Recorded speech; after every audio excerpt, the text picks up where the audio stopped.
Hello everybody, welcome to the Red Devil Experience. My name is Eric. Hope everybody is doing well. We got the latest Manchester United updates from today surrounding all the transfer stuff. Cunha obviously becoming official. We're going to talk a little bit about that, but we got some more things to move on to, really, because it's great that we signed Cunha, but obviously the focus is what's next, who's next, what's coming. We got some updates around Garnacho. We got obviously some more updates about Mbeumo, and a little bit of updates of just more general stuff, the transfer budget, and a couple other what United are trying to look at to target to bring in.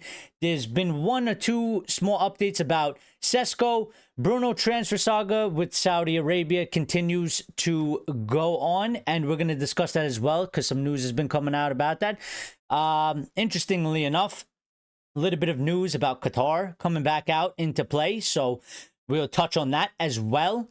And then if we have time, we'll kind of just free for all it at the end. So it's going to be a good show, big discussion, good discussion. Before we start, though, and before we get into the actual show, please make sure you smash the like button. It helps the channel grow. We greatly appreciate it. So that's the best way to support the channel.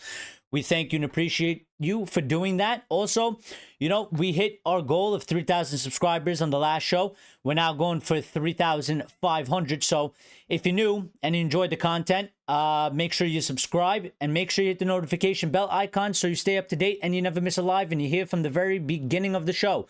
Also, we got the VIP, RDE, VIP member section as well. If you want to become a member, you get access to all these emojis that Lyle is putting in the chat right now, and you also get a little nice badge next to your name that updates over time, is the longest that you are part of the channel over time.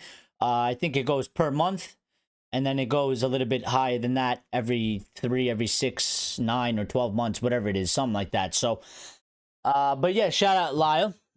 He's in here. It says, hey, Eric and all you Reds has given us, I told you I was going to put in some of the new emojis when we got them, and there's a Bruno one in there. And there's a couple other ones. So if we get more members, I could put in more as well. So we still have some left over that didn't make the cut yet, and I want to put them in. But enough of me gibbering and jabbering about this stuff. Let's get into the stuff that everybody wants to talk about here. And obviously Cunha, Manchester United, putting out the post. Official today, done and dusted. I think there's still something with like the visa that's going to be completed when he comes back from playing with Brazil, because he's out on international. But it is done. It is completed officially. Our first signing today. Obviously, the transfer window is open. It's open for 10 days. It'll shut and then it'll reopen. So we got that part done and dusted, pretty much. And, the only thing really that what I didn't really consider anything major groundbreaking around it. The only thing that really followed up with this was Sky just coming out and saying an inside source has said Matheus Cunha loves United, which we already knew. But Manchester United are impressed with Cunha's desire to join the club, even without European football. I mean, yeah, listen, we knew about this. We knew his sort of love for United. He talked about United last summer. He spoke about them always positively in a good way. And yeah, I think it was just quite evident. I mean, you have to have a love for United if you're that type of player with that quality and you're willing to just join us happily without, giving us a problem about finishing 14th or 15th in the league and not having European football. I mean, that's just quite obvious. The thing that, I didn't really like about this update was just, they said that United are impressed with Cunha's desire to join the club, even without European football. And I'm like, yeah, is that supposed to, wow me or something? Is that supposed to make me, jump with joy or be excited? I mean, it's the equivalent of, if you're a dude and you're broke and you're ugly and you got no money and you got nothing, and there's a girl, maybe you're at a bar or something and she's really into you and she doesn't care about that stuff. I'm pretty sure you're gonna be, impressed as well. I'm pretty sure you're gonna be you're gonna be happy about it. You know what I mean? Like I think it's just an obvious given. So like I mean, there's nothing really to be. There's nothing to really be too impressed about in that manner. I mean, you know, we're beggars can't be choosers, and we're a little bit on the floor at this current moment, and there happen to be a player that just thinks Manchester United is a great club and a big club, and I guess he respects the history, and we were lucky enough to get him. But I mean, it's not, you know, it's not that big of a deal, to be quite honest. It's not. Like, you know, I just felt like this update was kind of worded kind of strange, but you know, it is what it is. There was a small, tiny update about Gyökeres. It wasn't major, but we might as well get to it before we get into some of the bigger stuff in the show. So, Muppeteers coming out last night, you know, with a few updates around some players. One of them was Gyökeres, saying Manchester United has apparently had contact with Victor Gyökeres. They've had discussions. As it stands, he's considering his options. I think it's a fair update. It's not anything groundbreaking or major. I think this was sort of reported before, but, you know, reiterating and confirming through their sources, United has had contact with Gyökeres. I would hope at this point United had some sort of contact with Gyökeres, because I'd be like, well, you know, what are we doing? You know, we're talking about the dream here, and we haven't even tried to, you know, make some sort of contact or had any type of discussions with the player and his people. I mean, so... but I think it's a fair statement at the end that he's considering his options. It's been a little bit quiet on that front. Arsenal going for Šeško has kind of taken a little bit of fire out of there. Even from Manchester United, it's been a little bit like, we are interested. It is the dream signing. Ruben wants him, but there hasn't been any real developments on that front.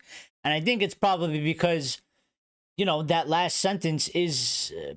probably most likely a statement of fact. I mean, he's probably just weighing up his options and looking at all possible, you know, offers or whatever, where he can go.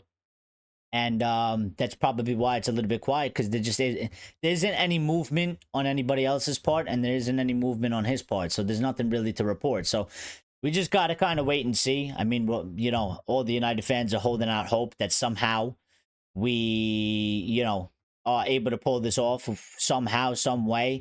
I think it's very difficult. Obviously, you know, it's not a strong sort of position that we're in, and you know, it's kind of it's a stretch. It is a stretch. I think, again, I've always said I think United should at the very much at least try their hardest and try their best. And if he chooses not to come, then he chooses not to come.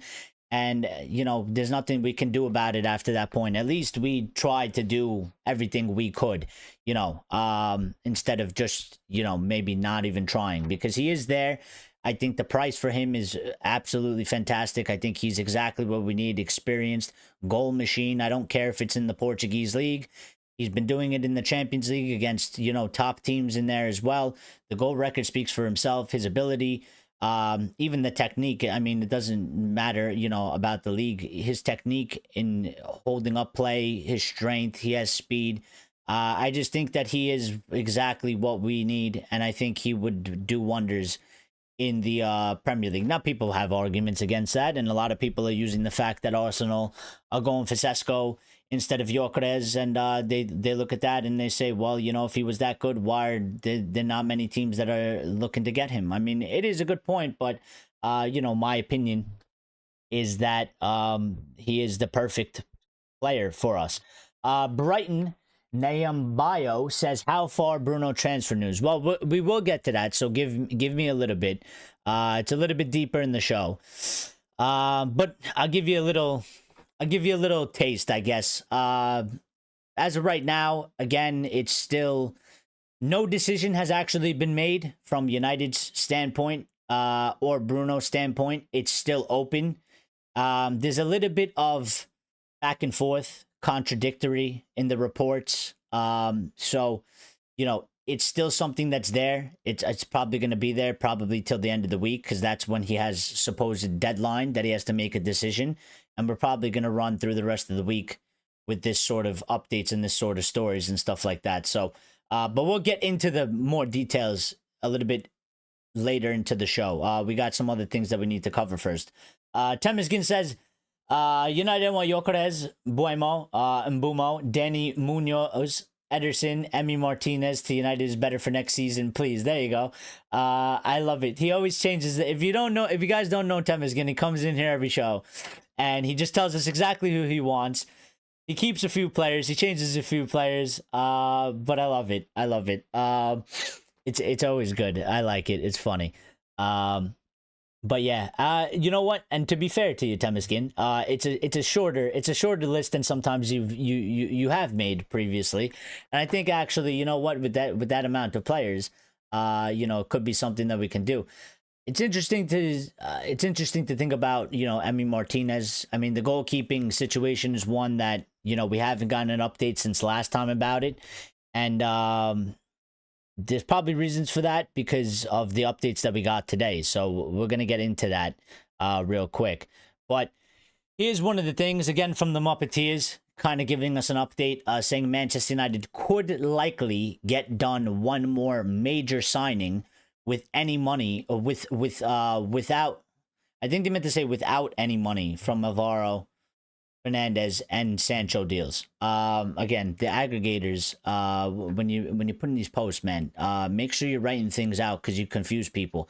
I'm pretty sure the update was without any money from Alvaro and Sancho's deal, because otherwise that statement kind of just, I mean, it's quite obvious. It's not really an update, and also it doesn't read the best, you know? So, and I think the reason why I think that as well is because we also got this update following that. This came from Mike Keegan. Mike Keegan is one that, you know, he's been around for a little bit. I haven't seen updates from him in a little while. So, yeah, he's come with one or a couple today, I think. And he said Manchester United's budget is supposedly around £125 million plus. Whatever money the club can raise through sales, they want another striker, a midfielder, and a number 10, with Bryan Mbuemo touted for a move.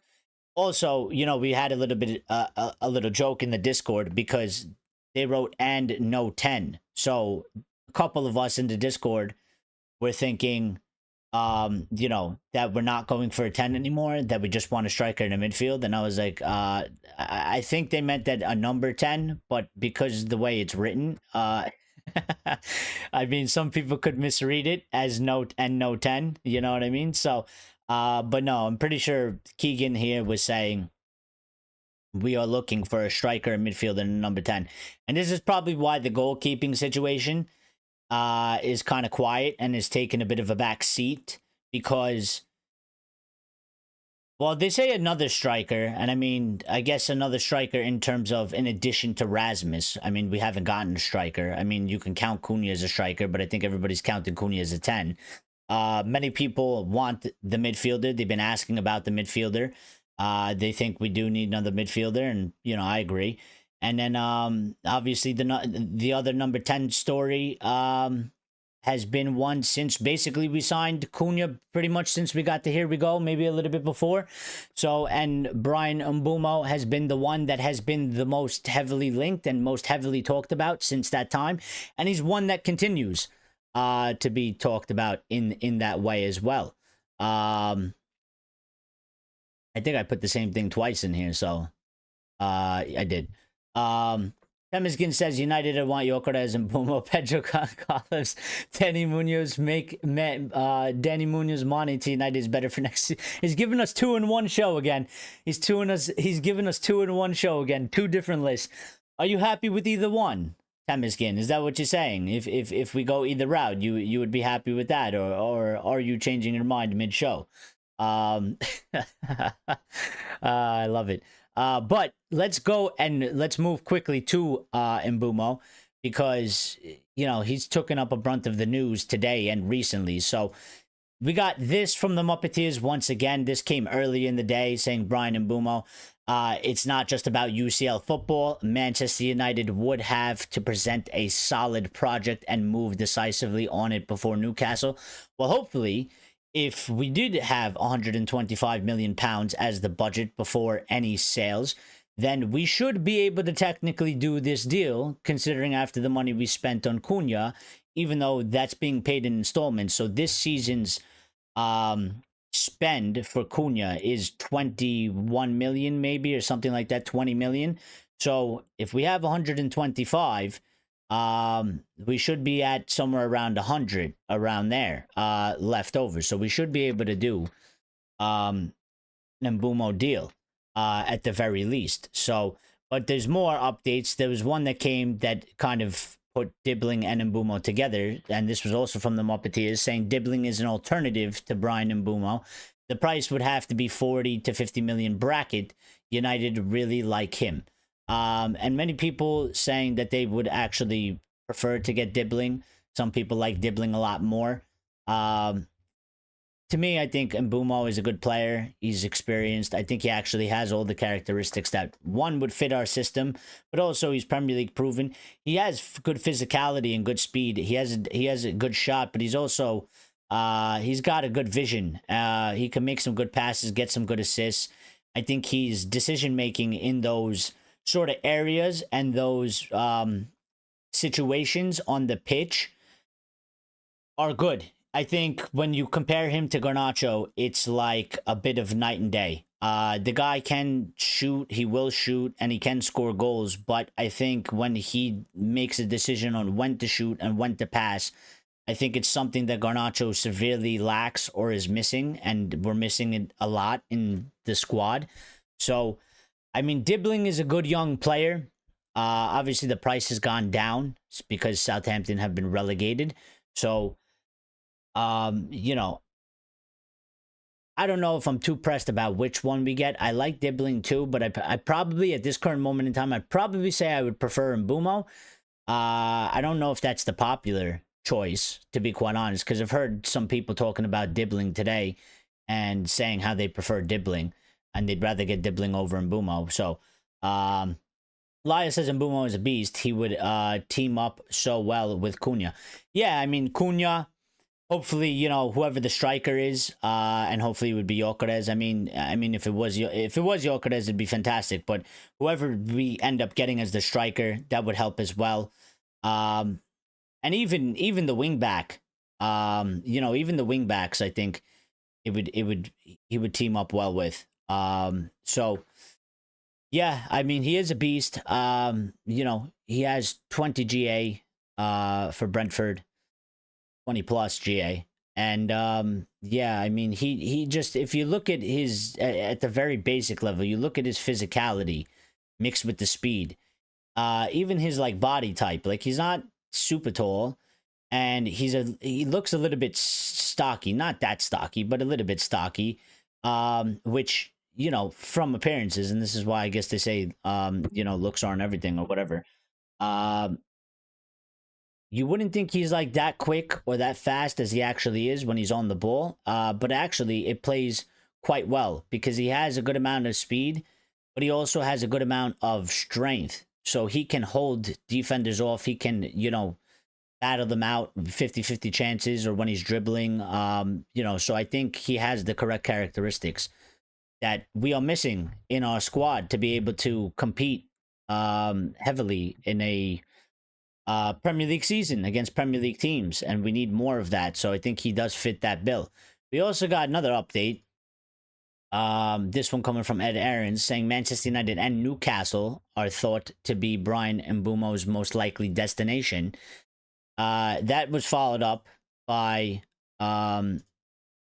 Chronicle Live saying Newcastle apparently have the advantage over United to sign Mbeumo in the summer transfer window. The Manchester outfit have been looking to move for the player. However, Newcastle United have the edge due to them offering UCL football, which I find quite interesting because if you just remember, literally this update coming from the Muppeteers that came out earlier in the day, that one came out later in the day. You know, Muppeteers, with their update saying that it's not just about UCL football. United would have to present a solid project and move decisively on it before Newcastle. So,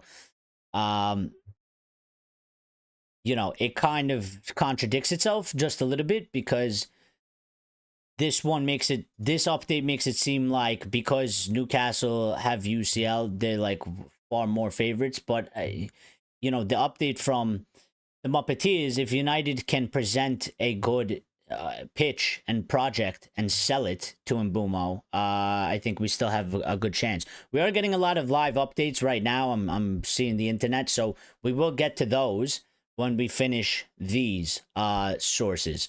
But this was another update again from Ed Aarons saying Brentford will not make it easy for any club who want to take a chance on Mbeumo.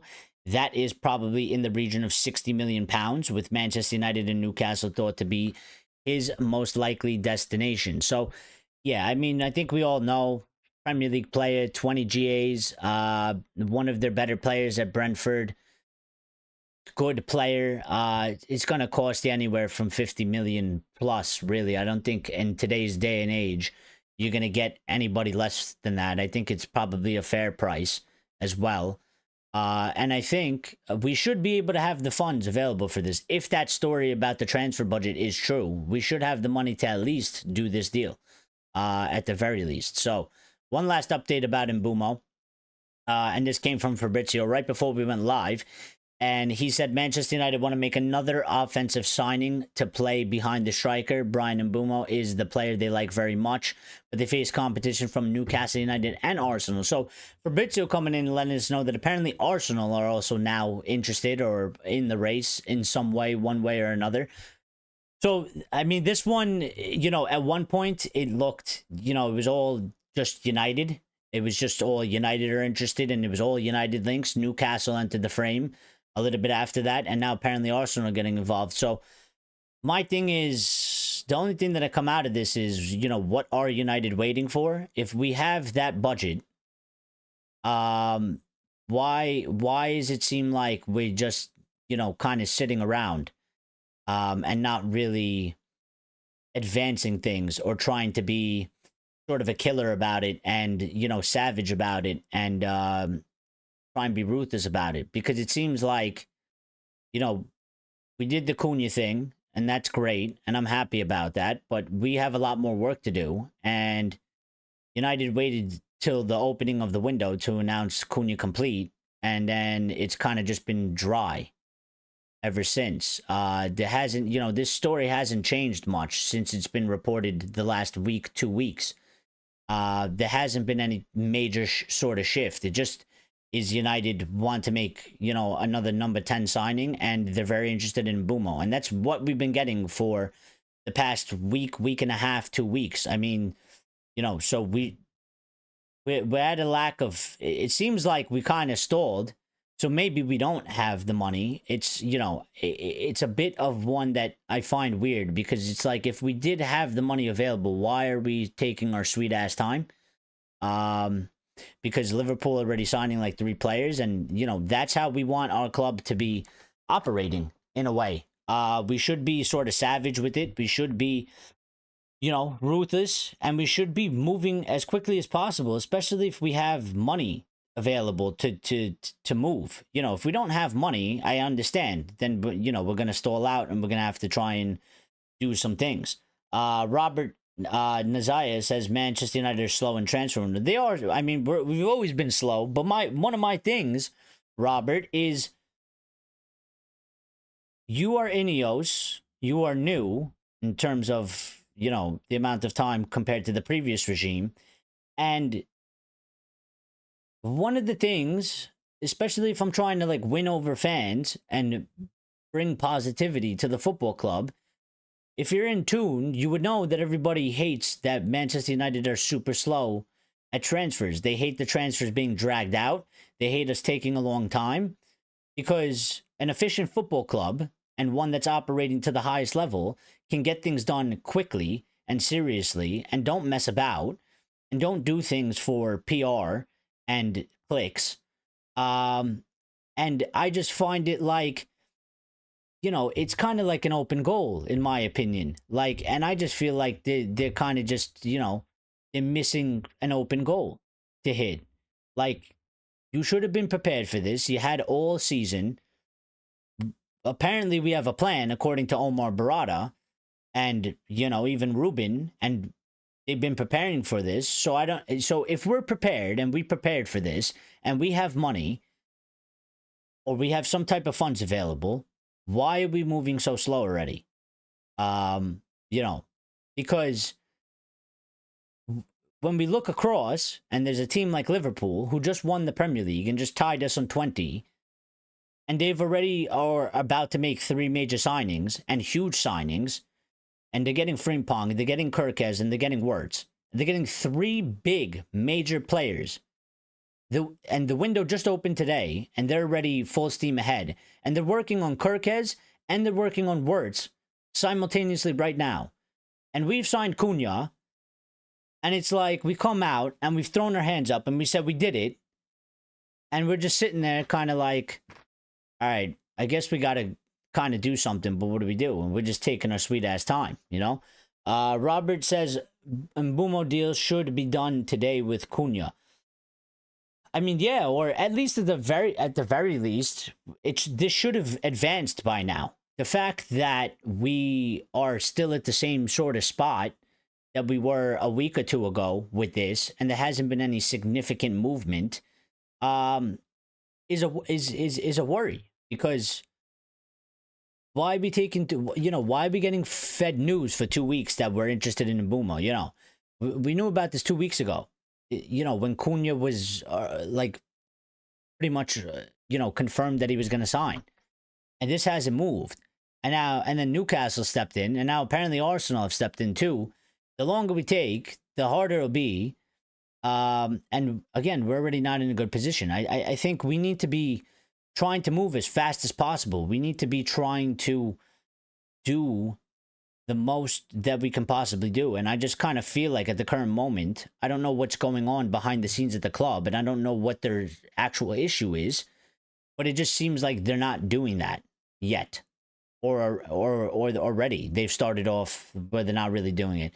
I think they felt like if we announce Cunha before or the day the window opens, like, fans will be happy. But I guess they didn't take into account that Liverpool were going to go do a madness after winning the title like they're doing. And now what happens is people's perceptions change, because they look and they go, well, we're very far behind. We've just had our worst season. We actually need to put in a lot of work and get a lot of things right.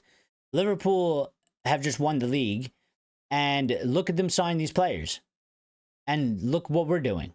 So, people are happy about Cunha, but now people are also thinking at the same time, well, what's next? Like, we got to move. Like, let's get our ass into gear and let's go, because we're already behind. We're already slacking. So, Elias says hopefully we can see some movement in these first few days of the window before it closes for the Club World Cup. Yeah, Box is here, says, yo, Eric, yo, Lyle, yo, Box, what's up? Box says, I just wish we could offload 7 or 8 players. Well, maybe we can. I don't know, I think we definitely have to offload some players for sure, because we're going to have to get more money. I think we can offload 7 or 8 players, because I think it's possible to offload 7 or 8 players. Whether they can actually get it done or not is it's a different story. But I think it's definitely possible to offload 7 or 8 players. I basically would just say you just got to do the job. You just got to do your job and get it done and figure out how to do it. And this whole thing is about now again. And this is what I always said, like, we're at the point now. This is Ineos judgment season.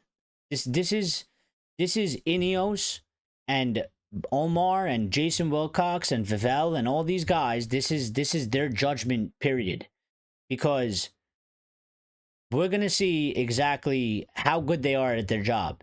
There's no more excuses. They've been in their position. They have had a whole season, and they had the season before that, but at the very least, they had this entire season to evaluate the team, the squad, the players, and everything. They had plenty of time to plan for multiple different scenarios. They had plenty of time to make sure that, they had enough options to go to and do things. And they should be moving at a certain speed, and they should be able to do certain deals and that sort of stuff. So this is their time that they're going to get judged up until, it closes. And I have another point that I probably want to get to, but You know, I'll say it right now. I don't know about you guys.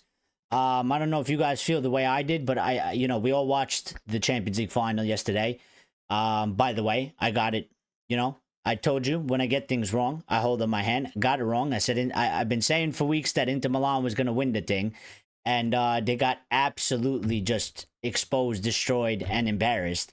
And it actually kind of made it a shit final, to be quite honest, because it was literally so one-sided. I didn't expect that. You know, 5-0. But you know, credit to PSG and Enrique. But one of my things was when I was watching that match yesterday, I was actually getting angry because I'm looking at PSG squad and I'm looking at the team and I'm like, you see, they have Luis Campos, and Luis Campos is literally one of the best directors of football in the entire world. You know, his recruitment acumen is absolutely phenomenal. And, you know, it's not, he's been doing this for time now. And it's like this guy walked in there and he took a PSG team that had stars and they had Mbappe and they couldn't win the Champions League. And they were bottlers and they were choke artists. And he bring in and identified talent in, you know, players like Barcola and Doué, and even bringing in Dembele and Kurtishivakala, whatever his name is, and a couple other players. And I'm like, what he did was he made a team. Like, he created a team. And I was just sitting there and I was getting mad because I'm like, this is what United need, and we technically don't have a director of football anymore, and we went with Dan Ashworth, and I'm like, but really what Manchester United need is somebody on the level of Campos. We need somebody that's elite like that, that's smart. I mean, Luis Campos is so good. If you go look at the list of players that this guy brought to clubs, before they were even like, became poppin', you know, he got Leao at one point for like 9.75 million. Tons of players that got them for basically absolutely nothing that have gone on now. They're worth 60, 70, 80, 90, 100 million, 100 million plus. You know, he bring in João Neves as well. And I was just sitting there and I'm like, well, but this is it. This is the answer for me. Like, if we don't recruit properly, we're never going to do shit again. You know, that was the final answer for me. I was like, look what they did to this team. They transformed it into an actual team. Instead of having some superstars that was dysfunctional, didn't work, and the rest of the team kind of being a little bit average or not good enough in some areas. And then, you know, he built that team by getting the players in, and Enrique did an absolutely fantastic job in managing the team, because that's what he is. He's a manager. You manage the squad. But Luis Campos was the one that put it together. Without Luis Campos putting that squad together, I don't think they win that thing. Well, obviously, you know, you have Enrique has to help too, but I don't think if they don't have the personnel that they have, I don't know if Enrique can play the football that he's had them playing. So this is kind of what I'm looking at now, because, you know, if it goes wrong next season, and it goes very wrong, and Ruben fails, I mean, people are going to go crazy on Ruben. I understand that at a point, you know, he'll, you know, if it gets to a certain point where it's bad, he'll have to lose his job. But for me, it all goes back to Ineos and to our hierarchy, because they're the ones that are going to fail this. They're the ones that are going to, you know, if it fails, it goes back on them. It goes all the way back on them. Basically, almost all of it. You know, I don't, again, like, I'm trying to give them a chance. And I'm gonna be honest, I don't like Sir Jim Ratcliffe. I've never liked Sir Jim Ratcliffe. I didn't want Sir Jim Ratcliffe to own the football club. I didn't want him to do a deal. I don't want him here. I have a different feeling for the people of, like, that are the football people, like Wilcox and Vivell and stuff like that, because I think they are better than what we used to have, and they're good guys. I don't know if they're good enough, because we got to see the job they do. But I don't like Sir Jim, because I don't think Sir Jim really has an idea of what the fuck is going on. But we're stuck with him. But I'm hoping people like Omar and Vivel and Wilcox can kind of make up for Jim's lack of awareness when it comes to football and stuff like that. But I don't know, because I look at it and I'm like, it's so Jim is tied to it and he makes decisions, and it's like you sign somebody like Dan Ashworth, who he's good, but I'm like, but when I look at him, like, he's not Luis Campos though. He's not. Dan Ashworth ain't considered top 5 directors of football in the world. He's not. And then we sacked him, and we didn't even get one to replace him. And there was always talk about getting the one that just went to Arsenal, and obviously he went to Arsenal. So now I'm interested, and I'm looking at Arsenal because I want to see what kind of job he's going to do at Arsenal. Because I think at one point, if it goes wrong for us and Arsenal do a good job in recruitment and they end up winning the Premier League, I'm going to say, well, we fucked it up once again from our hierarchy because there was an opportunity to potentially get that guy and we didn't get him. So that's just how I feel. Like, United aren't, I tweeted it after the match because I seen loads of people, United fans, like, talking about this game. Like, people are talking about oil money and shit. And I'm like, yeah, but, it's not like oil money was a direct reason as to why they won, because they've had oil money for numerous years now and they didn't win before. So it wasn't like just because the oil money came, it automatically guaranteed them success. They still have the oil money, but you still have to put the correct squad together. You still have to have smart and good people at the football club in charge in different positions, making the correct decisions, like a director of football like Luis Campos, and then having a manager like Luis Enrique in there as well, for it to work. I mean, I look at that and I'm like, well, United have spent $1 billion. We didn't have oil money, but we had equivalent oil money, considering we spent $1 billion, and we've pissed it away, and we've we've lighted it on fire and shit. And that's because the people that were spending the money were idiots and morons and incompetent, and they were bad at their jobs. So I was like, you could have money, and it might help to a certain degree, but you can still mess it all up just with money. If you don't have the smart and good people in the position that you need them to have. So, 3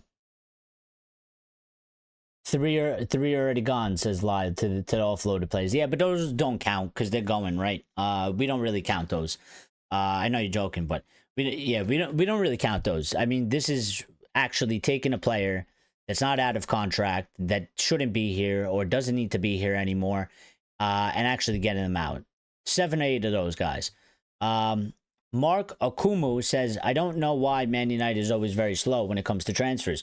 Well, previously I could tell you it's because they never really had a plan. Now, supposedly, these guys are supposed to have a plan.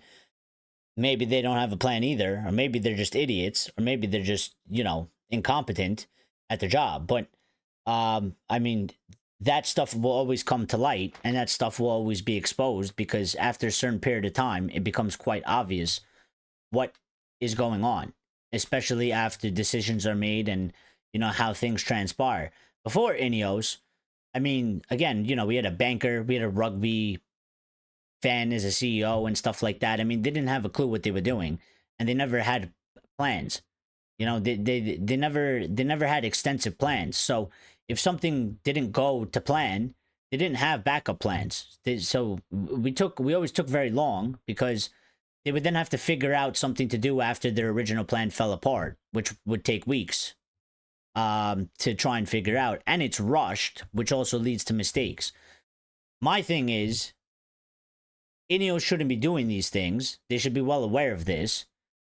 They are supposed to not be doing these sorts of things. Because if you're actually doing your job properly, you don't do those types of things. So they're not supposed to be doing it.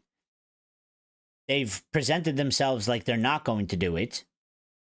But, clearly we still have issues. I mean, maybe there's more things that need to be changed behind the scenes. But, I mean, I can't really tell you as of right now. Just I seem, you know, what is it? Do we have money? Do we not have money? What kind of plan do we have? The club is being very vague. The story is not really set straight. Again, we don't actually know what is going on. Once again at the football club. I mean, they're talking about they want a striker, they want another 10, they want a midfielder. Great. But what is going on with the money? What money do we have? If we have money, why are we not pushing for Mbeumo more? Or why are we not going for one of the 3 positions you literally just mentioned? Why is it like quiet? Why is it not moving faster? Mark Akumo says Manchester United should buy Gyökeres Martinez to replace Onana. I mean, they should. I don't know if they can. I don't know if it can happen because maybe, Martinez, maybe we could do it. But Gyökeres is one that we don't know. He's weighing up his options. And not being in Champions League has hurt our chances. So it depends how it goes. Fox says Vitinha, Neves, and Ruiz is one of the best complete midfields I've ever seen. But he put that together. He put that together. Luis Campos put that together. And Enrique managed it. He managed it and made it a thing with training and tactics and, style of play and stuff like that. He managed that. But Ocampos put that thing together. I mean, he created that. And that's why it's important to have one of these guys that actually know how to put a team together. And that's why it also goes above. I always say it goes above just the manager, because the manager is the manager. He's got to manage the squad, but like, it's not really his job to put the squad together. He can have inputs and he can have preferences, but at the end of the day, a proper football club, they make decisions what's best for the football club, not for the specific manager. The manager is just a movable chess piece. That's all it is at the end of the day. If he doesn't like it or it doesn't work, we move you out and we get somebody else in. But the football club is always there. The philosophy of the football club and the dynamic of the football club and the football that we're trying to play is supposed to be set by guys like Wilcox, like Barada, like Vivel or whatever, or whoever else is involved in there. So, Elias says this is why that Luis Campos to United League broke the internet. That guy is an architect, and it was proven last night. He was, and I'm telling you, like, just if you take like 5 minutes and you type in Luis Campos transfer signings, and you see like the history of like all the clubs he was at, like when he was at Monaco and stuff like that, and all other clubs, you see the names, and you're like, this guy is actually a genius. Like the fact that he was able to identify the talent before maybe even the player knew that they had that talent. For the amount that he was signing players at, like dirt cheap for some of these players that are now worth like 80 million and are considered like, top players. He is massively good architect. And I just feel like after yesterday, I'm like, and until Manchester United get recruitment right, we're never doing shit ever again. Like, it's just never going to happen. It literally doesn't matter who we get as a manager. Until we figure out how to do proper recruitment, we're never doing anything again. Never again. So, and I just don't think we're there right now. Like, I just don't think we're there. Like, in terms of the recruitment. I think Ineos did good in the first season, but right now is a tough time and it's going to be difficult, and we're going to see how good of a job they're going to be able to do, but with the certain targets and what players they're going to get. But it hasn't been the dynamic of the change. Like, putting Wilcox in there and stuff like that is a different change than what we used to have. It is, but when I just think of it, I'm like, but Wilcox ain't, well, I know Wilcox is a technical director. He's not really a director of football, but the fact that we don't even technically have one now and somebody is doing 2 people's jobs, which I think is ridiculous because it's like Glazerish. It's, if we got Campos in, I'd feel like the whole club is about to do like a 180. And I feel like a lot of the signings that we've been asking for and saying, well, like United should be able to find like, these South American players that, you can get them for maybe 10 million and then they end up being worth 60, 70 million within a season. I feel like we would be doing that sort of stuff. With what we got right now, I don't think we can hit that level. I think we can hit a higher level maybe than what we used to do, but we can't hit that level. Is a different level. And you know, we need that level at some point, because that's kind of where Liverpool are. And actually, Arsenal are quite good at it too, but I think Liverpool are probably the best at it. I mean, look at the way they're moving and look at the way they've been doing things over the past numerous amounts of years. The people that they have behind the scenes at Liverpool are quite elite, and they're quite good at their job. And it's quite obvious because they built the thing with Klopp. Klopp left. They've gotten in slot, and it's just transitioned seamlessly. There was no road in the bumps. There was no bumps in the road, sorry. There was no hiccups. It transitioned seamlessly, and they've continued because they're doing the madness. So we need that. Access glazes out. Yep, glazes out forever, for life. Hopefully one day. There's 2 pieces of news about Qatar, by the way, which will be at the end of the show. Lala says, yeah, it took PSG a long while to finally get over the line last night. Yeah. And that's what I'm saying. Like, you know, I saw a lot of people talking about oil money, and I was just like, yeah, it helps them because they have money, but it wasn't like the oil money came in and they won everything in the first season. And it's been years now, and they just did it yesterday. And it's because they got a guy in that actually put a football team together that complements each other, and then they also hired a very, very, very top-class manager. And when you combine those things, that's the recipe for success. Now, people will say, Ruben's not that. And I'm like, yeah, that's fine. But at the same time, that's why I always say, it doesn't matter what manager we get. Even if we got Enrique right now, with the way we do recruitment and the team that we have, we won't accomplish shit. It won't work. It would fail, and Enrique would need better players, and we would need to transform the team. And if we can't recruit properly, then Enrique ain't going to be able to do nothing with us to the level that we want it to happen to. So, Axis, congratulations on 3,000 subs. Thank you, Ax. Appreciate it. Yeah, we got that last show, and now we're going for 3,500 on that way. Piers Morgan. Fake account is here. He says, hi, I am new here. I mean, you're not that new. I remember you from last time, but hello, and how you doing? Ax says, we need Dibling, Scalvini, and Zarite. Emery's Zarte. So do you prefer, Ax, do you prefer Dibling over Mbeumo then? You would take Dibling over Mbeumo. You think Dibling is better? Than Mbeumo? Because I mean, I like both of them. I wouldn't be like too... I don't hold it the same as like, my opinion between Gyökeres and Liam Delap, for example. I like both players. I like Dibling. I like Mbeumo. I think Mbeumo is a good player. I would probably slightly prefer Mbeumo, but I mean, if they get one or the other... I'm not going to say they've made a massive mistake one way or the other. I'd just kind of be happy with the signing and move on, you know? Oh, yeah, that's who he meant. That's who I thought he meant. Warren Zaire-Emery. Yeah, well, we're not getting him out of PSG. Not at this moment. Not at the way things are going. There's just no way. But shout out all the members as well. Rajat's here as well. And Rajat says, do not need Dibling. So, controversy going on. People want Dibling, and this is what I was saying before. Some people, they were talking up Dibling and they want Dibling, and I seen that. Some people, they rate Mbeumo very heavily. Seems to be quite split, actually.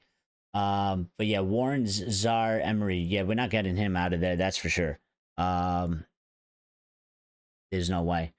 But what we do need to do, Axe, is find players like that and recruit them and bring them to the club. Players like Doué and Barcola and all that type of things. We should be, that's what we need to do to become successful again and transform this team. We got to be doing things like that. We need to be able to identify talent like that. Grace says, I'm your longest member. Hold that, the rest of you frauds. She technically is. She technically is. So, Queen Grace. Hello, Grace. How you doing? Hope your birthday was good. The rest of your birthday from the other day as well. Box says we won't get Zaire Emery, in my opinion. I don't think Zaire Emery will go anywhere. You know, maybe Real Madrid at some point. But I think it's actually very difficult to get him out of there. He's probably going to cost you a lot of money. And they'll probably ask for a lot of money. And yeah, I think that's one that's... But I will say again, what we do need is something like that, where we can find a player maybe a year or two before he gets to that point that Zaire Emery is at right now, and bring these guys to the football club so we could have them. Axe says he would take Dibling, yes. All right, fair enough. Fair enough. I'm not too fussed on either player, really. I think for me, I feel like Mbeumo has some qualities that maybe Dibling doesn't have that might fit Ruben's system a little bit more, but I still think they're both good players, so I wouldn't be too... I'm not too pressed about it. Grace says, isn't Dibling still in nappies? Well, he might wear a bib when he eats his food, but I mean, you know, young talent. Young talent. Axe says yes, the player from PSG, yeah. Box says we need to sign Tyler Dibling and John Mateta plus Bryan Mbuemo. So you want both. You want Dibling and Mbeumo. Yeah, I don't know if we're gonna... I mean, I don't think we'll get both, Box. I think it's gonna be one or the other, especially with this update here, wherever it may be, wherever it went. I mean, the way it was put by the Muppeteers, Dibling is the alternative to Mbeumo. So apparently Mbeumo is option number 1, and Dibling is option number 2. So, I mean, we'll see. And if I'm correct, they're saying Dibling will be between 40 to 50 million, so it's still going to kind of cost us around the same money. I think Mbeumo might be 60 million to me. Maybe we could get Dibling for 45. So we'll save a little bit of money, but also, you know, not the same player. Axe says, at this point, I don't really care about transfers. Just give Amorim what he wants to show how good of a coach he is. Yeah, but again, like, I don't know. I keep saying, like, it's not really about... It's not... I don't view the football club having to run like that. I actually don't agree with it. It's not about giving what the manager wants specifically. Because, again, our people that are technical directors, director of footballs and stuff like that, like, they have the bigger and more major role of setting the football and setting the team that we have and the structure and the players. I literally, the manager is just a movable chess piece. Like, they are important to a certain extent and they play a factor, but it's like, he's not the be all and end all. It's not like, you know, like, managers get sacked all the time. Managers leave all the time. Managers want certain players all the time. They don't get them. But that's because the football club is making decisions for the football club and not for the manager himself.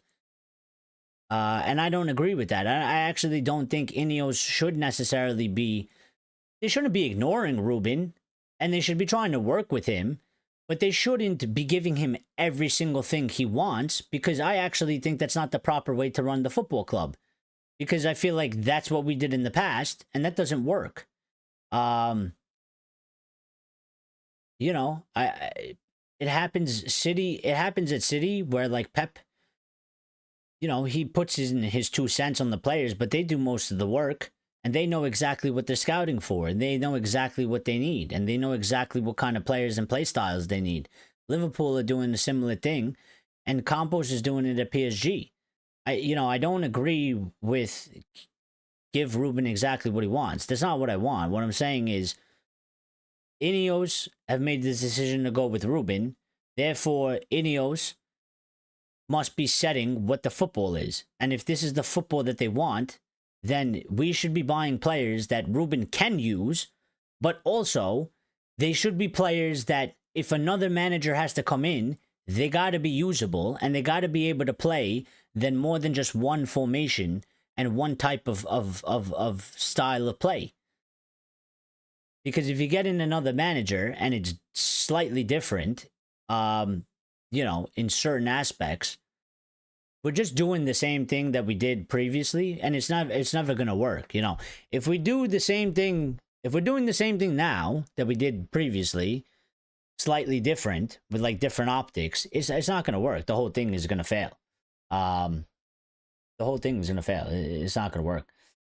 Gray says, "Isn't Cunha enough? Bloody hell, you lot are just great." No, he's not enough. I wish he was enough, because that means we would be in a very good position, Grace. I wish he was enough. No, he's not enough. We need 6 more signings, and I don't think we're gonna get 6 more signings. We'll probably, I hope we could get 4 more. But yeah, Box says we need about 12 signings. Well, yeah, maybe in totality over a period of time. Yeah. Axis, bro, we have no managerial vision. Ineos literally fired the guy they had hired for that job. Well, yeah, probably. I mean, he was he was the guy that was supposed to make that decision, so it is quite a problem. I actually don't like that aspect. I don't like the fact, I haven't liked it since they done it. I mean, it's one thing to fire that guy. It's one thing to fire Dan Ashworth. It's one thing to sack him. But it's another thing to sack him and then not fill the position. That's the one thing that I really, really don't like. Because if you say Dan Ashworth was the wrong appointment and we fucked up and we made a mistake and it wasn't going to work well because it just doesn't fit to what we needed, I can kind of accept that and be like, okay, cool. But like, you then have to follow that up with somebody to replace the guy. Not just like, you know, we spent all that time, we made a mistake, and now we've gone back to sort of a little bit of pre-Ineos where we actually don't even have an actual director of football.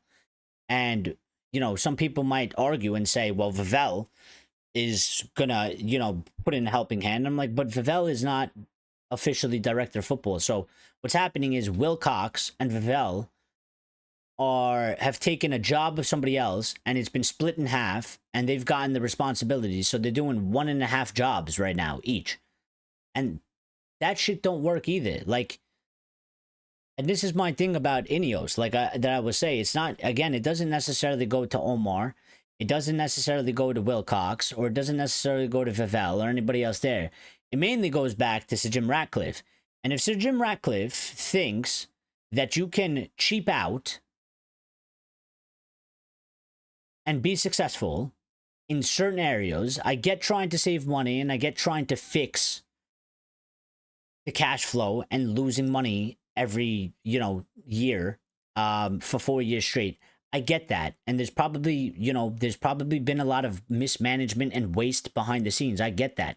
But if he thinks that being cheap with buying players and being cheap in key areas of personnel, like directors of football and coaching staff in that certain area, if he thinks that you can try and save money and have people do, you know, 2 or 3 jobs, have one person do 2 or 3 different jobs, it's not going to work. It's not going to work, you know. So he's the one that concerns me the most, because I have always held the belief that that guy actually, he doesn't, I mean, I'm pretty sure everybody's listened to the interview. Does he sound like he knows what he's really fucking talking about? Like, does he sound like he actually knows what he's talking about? Like, this is why when he comes out and he says, like, Manchester, I've been a long life Manchester United fan, I'm like, I don't fucking believe that. You know, he might have been walking around saying I support United, but there's no way he watches games like us. There's no way he's fans like us. There's no way he has the knowledge that we do, because he's a fucking billionaire, and you're not a billionaire investing the time that we invest the time into our football club. It's just not possible. It's just never going to happen. There's no way that he has enough knowledge to know that. My only hope behind that was he kind of have a little bit of a less hands-on approach and give the people that he hired more of the power and listen to them more because they have more knowledge than you when it comes to football things. But there's always situations when, these guys that have the money and they own the club or they own a percentage, they like to start meddling and start getting involved, and they start to do things. And I've seen it in sports teams before. The Knicks was one that the owner of the Knicks was very much like that as well. Getting involved heavily when, it's not really a common thing for the owner to be doing that thing, because that's why you hire a general manager and other people to run the operations, and you entrust them and you let them do the job for you. Your job is to own and support them. So we are stuck with Amorim as the strategist.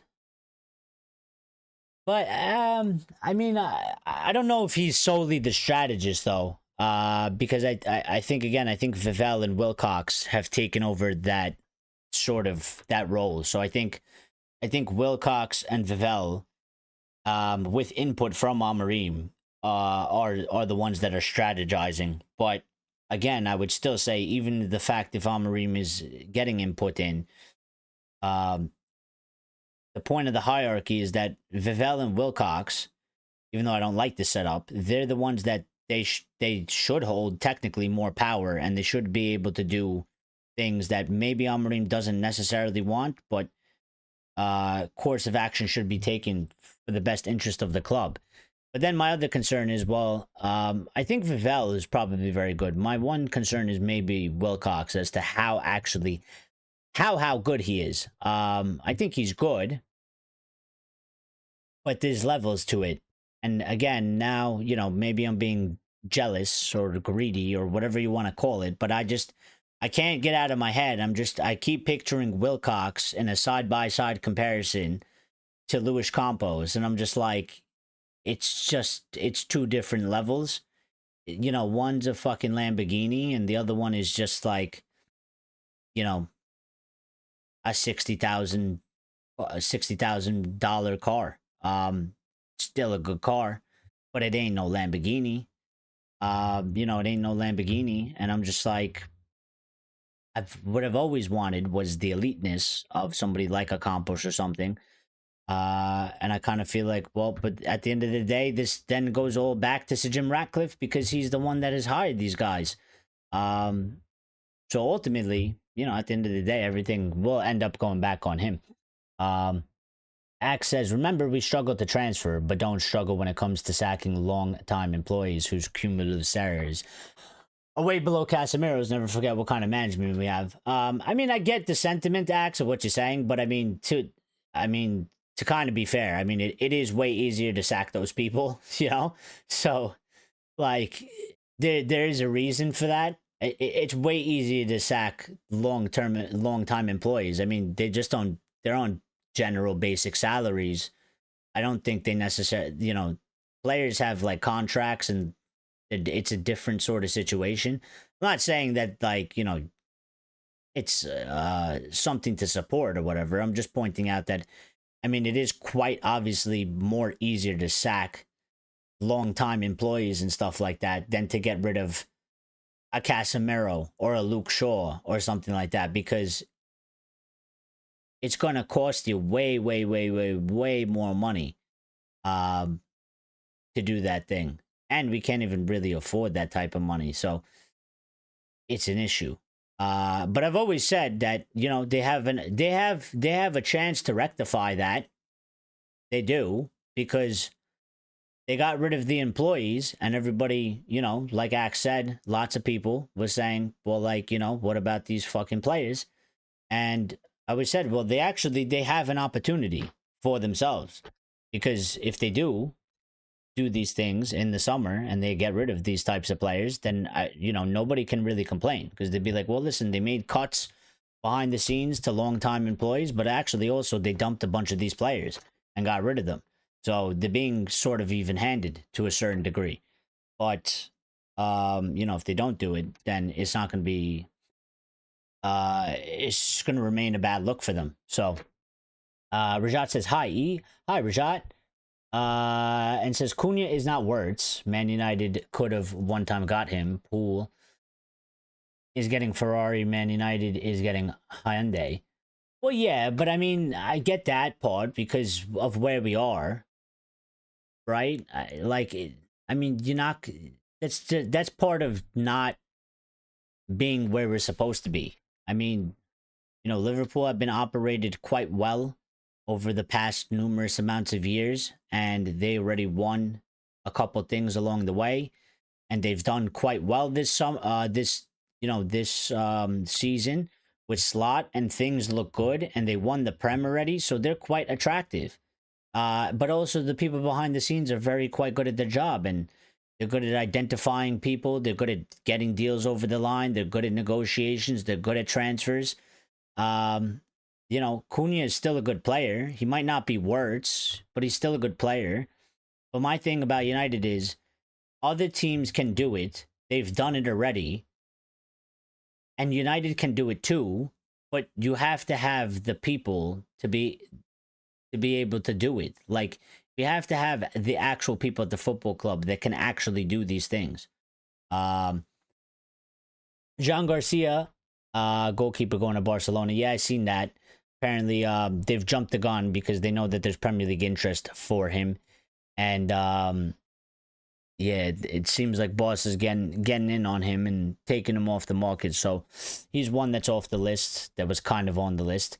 A. Gibbs says, at Red Devil Experience, says, hello, I like the fresh haircut. Thank you, appreciate it. Yeah, I had to go get one. I woke up today and I was just like, I looked in the mirror and I was like, nah, the haircut's pissing me off. I was like, I gotta go get it done. Because I don't even have time to really do it during the week. So I was like, today's the only day I could do it because it's Sunday and I'm off. And I was like, I didn't even really, I was being lazy today. It's kind of a darkish day out here, a little bit overcast, cloudy, not really no sun. It's a little bit depressing, to be quite honest. And I'm tired from work, and I was just like, I don't even feel like moving. I don't even feel like doing anything. But I was like, I gotta go do it, because if I don't go do it now, I was like, I won't do it till next week, and I was like, it's just gonna be worse. So but thank you, appreciate it. And how you doing, Gibbs? How you feeling and stuff? We were talking about some of the transfers. Rajat says, Mbeumo more 9 striker than 10. No, you wouldn't play Mbeumo. And Mbeumo, you wouldn't play him as a 9 striker. No way. He's more of a winger or a 10. For sure. For sure. But we can transition a little bit. Oh, Lions is here. Hi, Lions. More of our VIP members are here. We can transition to a different story. And that is Šeško. Now everybody's going to hate this update because I know what everybody's already going to say, but we are doing the news and we are reacting to the news. So here is the news, and the one update we got from our very own Sky Sports Lyle said Manchester United also have Benjamin Šeško on their radar, while the winger targets including Semenyo, Mbeumo, and Hudson-Odoi. We have been linked to Hudson-Odoi again, by the way, once again. I think we got linked to him back in January a couple times. Nothing ever really materialized about that. And today, from Lyle, we're getting linked, his name has been dropped in there as well. So, but I feel like Hudson-Odoi is kind of a little bit low on the list compared to, Mbeumo, or maybe even Dibling. Yeah, I mean, obviously, we all know that United have had Benjamin Šeško on the radar for a while, but that isn't the update that I was talking about that was going to get everybody mad. What was going to get everybody mad was this, that, I don't even know who this really is, but Lorenzo, I can't pronounce the name, but whatever, this guy has come out and, he's supposedly reported that Arsenal is the only club in concrete talks for RB Leipzig's Benjamin Šeško. Apparently, both Manchester United and Liverpool are also seriously interested. And I'll just tell you right now, we ain't got a fucking chance.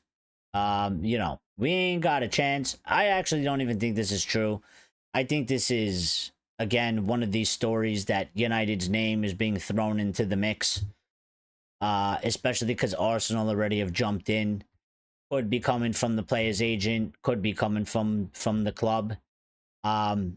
Throwing in a couple more names. I don't know about Liverpool because I'm not a Liverpool fan, so I don't know exactly, what they're kind of doing over there in terms of what they're looking from the major reporters like Fabrizio or something. As far as I know, they got the Frimpong thing. They're working on Gyökeres and they're working on Wirtz. That's all I've heard. That's all I know. So I don't know how interested they are. I don't know, what kind of concrete talks they're having with Šeško, if any. But yeah, I mean, if it's a three-way race, and this is real and this is true, and it's a three-way race between Arsenal, Liverpool, and Manchester United, we have no fucking chance. And it's actually just a complete waste of time. We should be removing ourselves from here. We should be, hounding Victor Gyökeres and whoever else is available and try and stay away from this, because this is never going to happen. There's no way we're going to beat either one of them. It'd be hard enough to beat one of them, and maybe you'd say maybe we stand a small chance. There's a small sliver of hope. Both of them in for the one player. There's absolutely no way you win that battle. There's just no way. There's no way.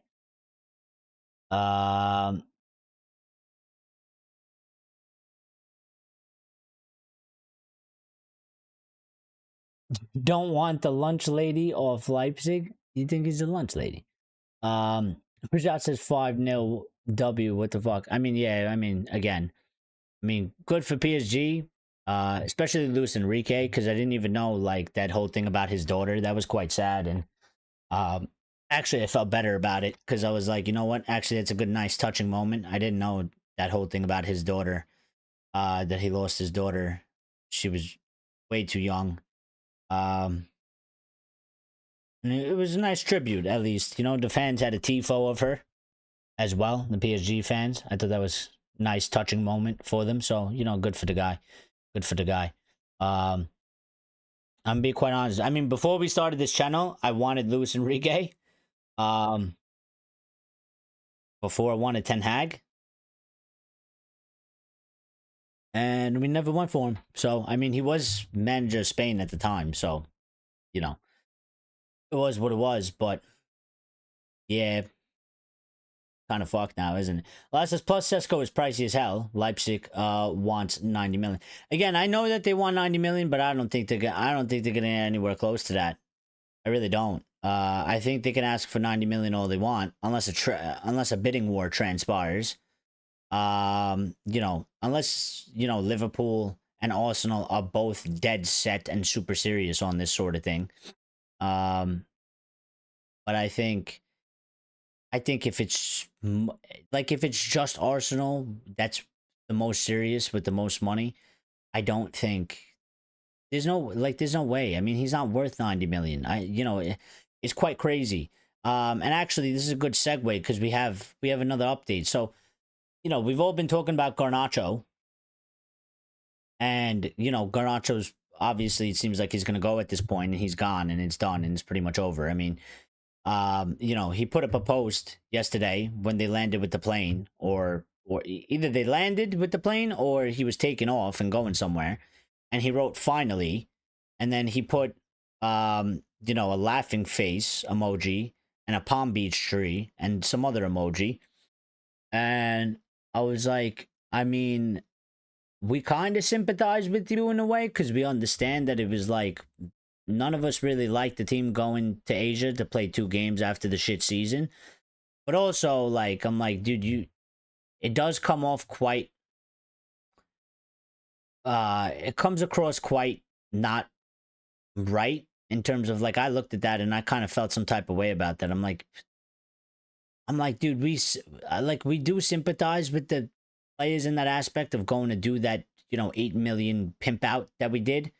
But at the same time, I'm like, I just don't want to see you, you know, fucking adding to clown shows on Instagram. It's just unnecessary. I'm like, just, you know, just shut your mouth, go on your holiday and just shut up. Like, there's no reason for it. And then actually, on top of that, one of the aggregators for United, I mean, absolute disgrace of an account. I mean, I always thought that they're quite good, but you know, it could have been a mistake. Now it could have been something where they grabbed the picture from somebody else. But I mean, they posted it, and because it was a screenshot of Garnacho's Instagram, and what they did was the palm tree little beach emoji thing that obviously symbolizes like vacation or holiday was at the end. It was the last one, and when they put the picture up and they said Alejandro Garnacho on Instagram, they cut off the palm tree part, so it was just like, it just said finally, and then it had like two emojis. And it seemed like they were trying to insinuate that like Garnacho was saying like, finally, I'm getting the fuck out of here. Like, I'm finally leaving.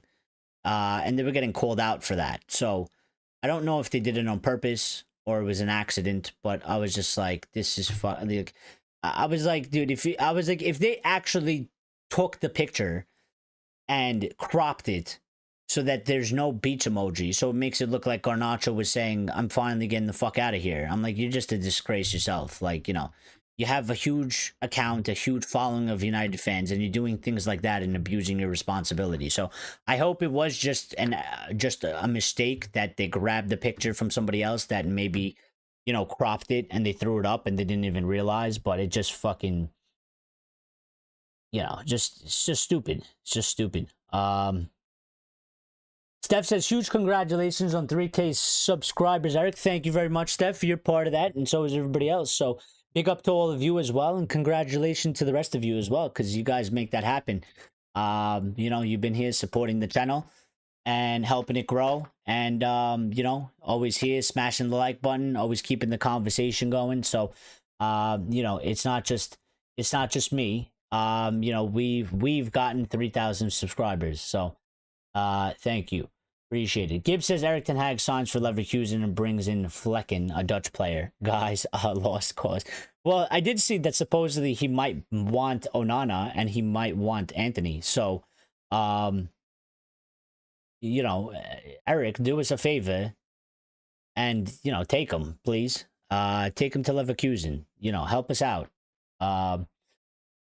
Help us out. Although I did see the other day, and I didn't include this in the show because I forgot, but the other day I did see that apparently Anthony has indicated that he's not going to stay at Real Betis. I don't know how credible or concrete that is, but I did see a story saying that Anthony is making a decision that he's not going to sign permanently, or he's not going to continue at Real Betis. So I'm kind of wondering now, I mean, is that because Ten Hag's back in a job at Leverkusen and you want to go play with Ten Hag? I mean, I don't know. Or maybe he thinks he has better offers for a better club that he could go to. So, I mean, I'm waiting for sort of an update to see if that was kind of just, you know, a one-off type of thing, like fluff or something, or maybe there was actually something to it. But, it's going to be quite interesting at some point. I mean, we seem to stall already, and we need to sell players to get more money. So I also did a bit of a deep dive that we'll kind of get into in a couple seconds. Not a couple seconds, like a few minutes from now. Because I was trying to figure out sort of the transfer budget thing. So I wanted to know exactly how it works. So I went into ChatGPT. I did a deep search, and I asked it specifically about, like, you know, if United does have this 125 million transfer budget right now without any sales, and we did this signing of Cunha, and Cunha costs us 62.5 million, but we're paying it in 3 installments in 3 years. So right now we're only paying 20 or 21 million, something like that. And then how does that also go hand in hand with FFP and PSR, so that we can get, I guess, maybe hopefully a clearer picture of, like, you know, if we are amortizing deals, I kind of feel like we should be able to still be able, you know, if we do have 125 million, we should be able to do a few deals without the sales. So I'm going to read that at some point and we'll kind of go through it. Rajat says, go out, get Gyökeres then. I might have to just go and get him myself, apparently, at this point. Axe says, no, my Garnacho. Yeah, well, we're going to talk about that in a second. Bro, he worked so hard. No. I mean, he did, but he also, his attitude is the greatest. I'm going to be quite honest. I'm not really happy with him on that front. I can have a bit of sympathy for his frustrations, but again, I've talked about this again. There's a certain way to handle situations, and I really don't like the things that he's doing in public. I mean, he's you know, I get you don't want to be in Malaysia. I get you don't want to be on the Asia thing, but you flipped somebody off during a signing, during a meet and greet or whatever it was. You flipped somebody off. You're making social media posts that are just like not in good taste, and it's just like, stop. Like, you're literally losing support for yourself. Just stop it. Just stop. Just be quiet. Go do your thing. I don't care what you do on vacation, but go do your thing. And just be quiet. Like, the season's over. We don't need to hear from you. Just go away. And yeah, just stop. Like, you know, I don't like when players do that sort of stuff. Axe says also it could have been a post about starting holiday. No, that's what it was, Axe. The post was about him going on holiday. That's what the palm tree emoji was for. The palm tree emoji was like him basically saying, finally, I get to go on vacation. But, you know, one of these big United accounts, they cropped that emoji out of his, because I follow him on Instagram. I saw the post. Then I saw one of these big aggregators, and they posted Alejandro Garnacho on Instagram, and I'm looking at the picture and I'm like, why did they crop out the palm tree emoji? Because I was like, they're trying to insinuate that Garnacho was saying, finally, I'm getting the fuck out of this team, I'm getting out of this club, because he was on a plane, so it made it seem like he was flying somewhere to go do a deal and sign for another club, which wasn't the case. He was literally posting saying, finally, I get to go on vacation because I need a break. And that part I get. I still don't really necessarily like him saying finally, because, you know, and saying like, you know, I don't really like that. Just go on vacation, you know, enjoy yourself. Access, bro, I would have done that. Like, I know I troll a lot, especially when the season is shit, but bro, it is a cool post. And I mean, it wasn't anything special. It was, you know, it was on a plane. There wasn't even much to look at. It was a tarmac. It's not like he put up a, you know, it's not like he put up a picture of himself on the beach, some beautiful place, you know, chilling, hanging out. You know, it was a very basic picture. It was actually almost seemed very forced, in my opinion. It just seemed like he wanted to put something out there just to say something, just to do it. Steph says, remove the distractions. Want professional footballers, not celebrities that play football. Yeah, I think that just, you know, it doesn't help. It doesn't help the way people view him, is what I'm trying to say. Rajat says, keep Garnacho. He's probably going to ball out whenever he goes next to the club. He goes next is going to be very lucky. Well, yeah, but just doesn't seem like this is going to happen, is it? So, I mean, I think he is. I think there's probably no chance of him staying at this point. And you know, I've always said again. I've always said I don't think he's a bad player. I've never hated on him like that. And I think if he goes somewhere else, I've always said, and I think he will have a very good chance to be a good player. And on top of that, the major point that I've always said, especially to the ones that say that he's absolutely shit and he'll never be anything, he's fucking 20. He can literally become one of the best players in the next 2 to 3 years if it goes well for him. You know, so Axe says Ronaldo was as wasteful as Garnacho is, if not worse. We are slipping Garnacho through our fingers. I don't know. I don't know about that. I'd have to look at that.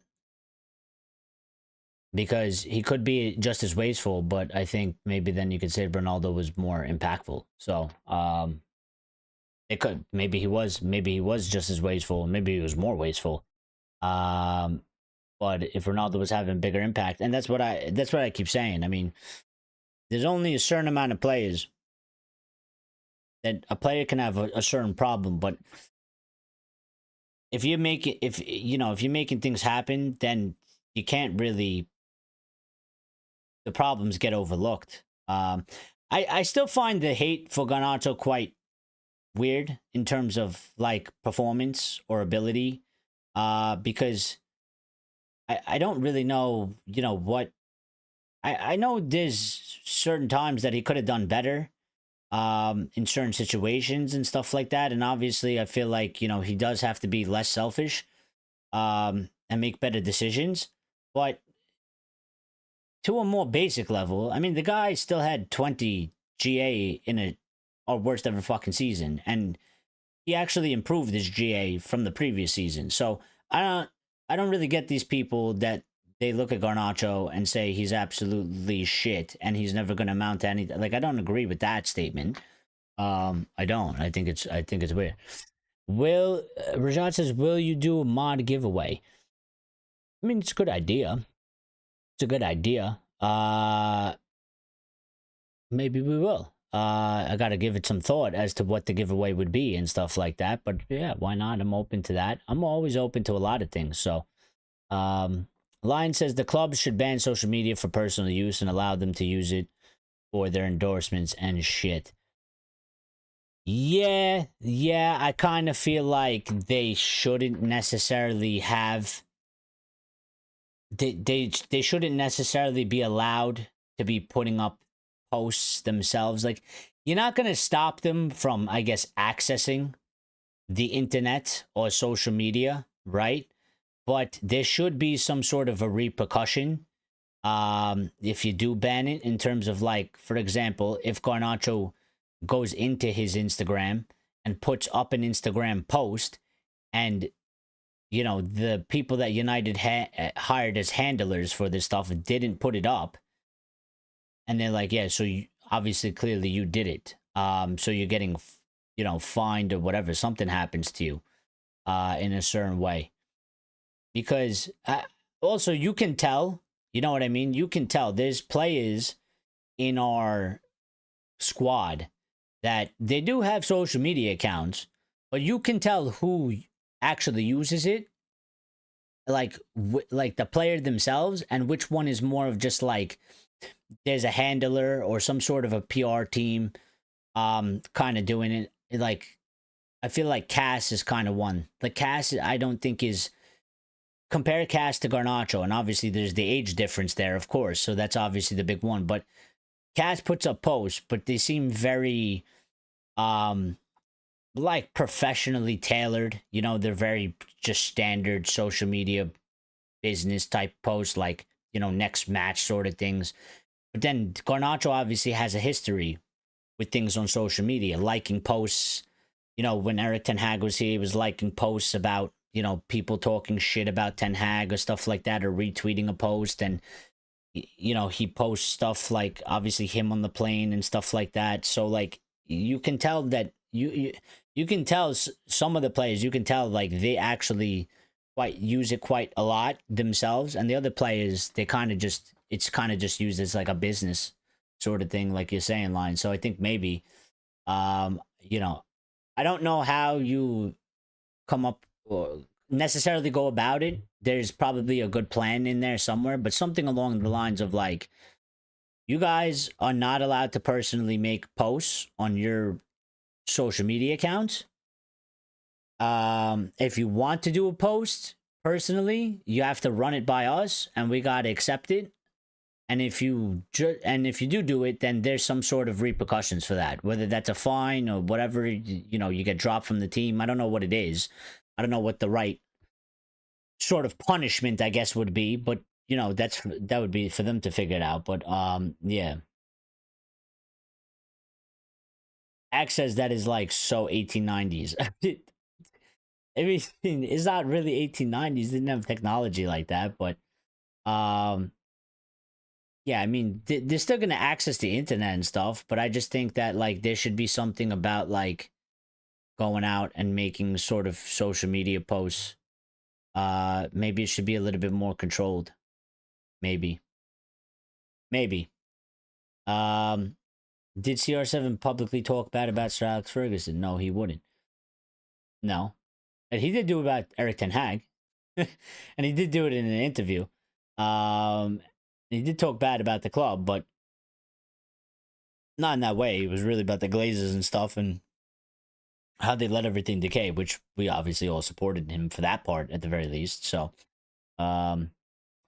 Robert says Onana should convince him to join Man United. Yeah, I would hope so.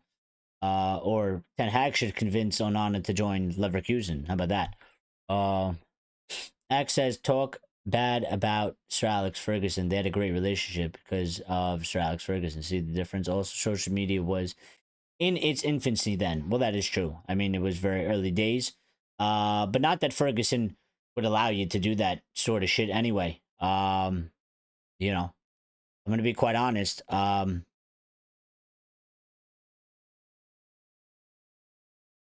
know, Garnacho didn't say anything about Ruben in that sort of way, but he did make statements and stuff like that about the club of the season, whatever. And, you know, Roy Keane was one that got kicked out and the interview was never allowed out because of the shit that he said about Sir Alex Ferguson and the football club, and he kicked him out for that. So, you know, Sir Alex, I don't think Sir Alex would let them.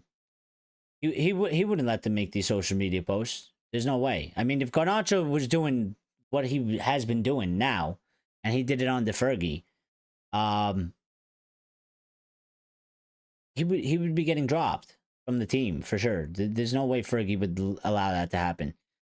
Especially because the first time he would pull him in there, give him the hairdryer about it, and if it happened again after that, then he's definitely getting dropped out of the squad for sure. I've forgotten Lynn.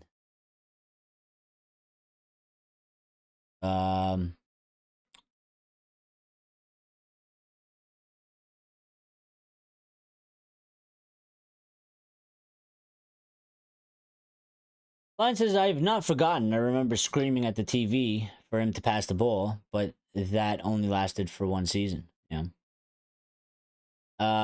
Stiller, Dibling, and Scalvini. Well, yeah. I mean that would be cool, but are we even linked? I mean, the only one we're linked to is Dibling. I mean, Scalvini ain't even on our radar, and neither is Stiller. So we did just get an update about Mbeumo as well. So Line says, don't go by statistics. Ronaldo's impact was way more significant. Garner is a great talent, but it seems like he doesn't want to be here. Yeah, I mean, it's the way he's acting. His perception is... The perception of him is... again, I just don't think he's helping himself. That's all I'm really trying to say. I just don't think he's helping himself. The fan base is quite divided on him. And I think him coming out and doing these things, whether it's right or wrong, whether you support it or not, I just don't think it helps himself.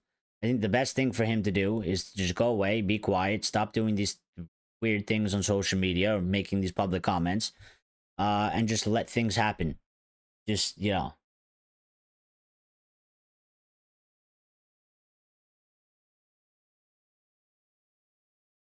But one of the big things, since we are talking heavily about Garnacho, this is going to piss a lot of you off, quite rightly.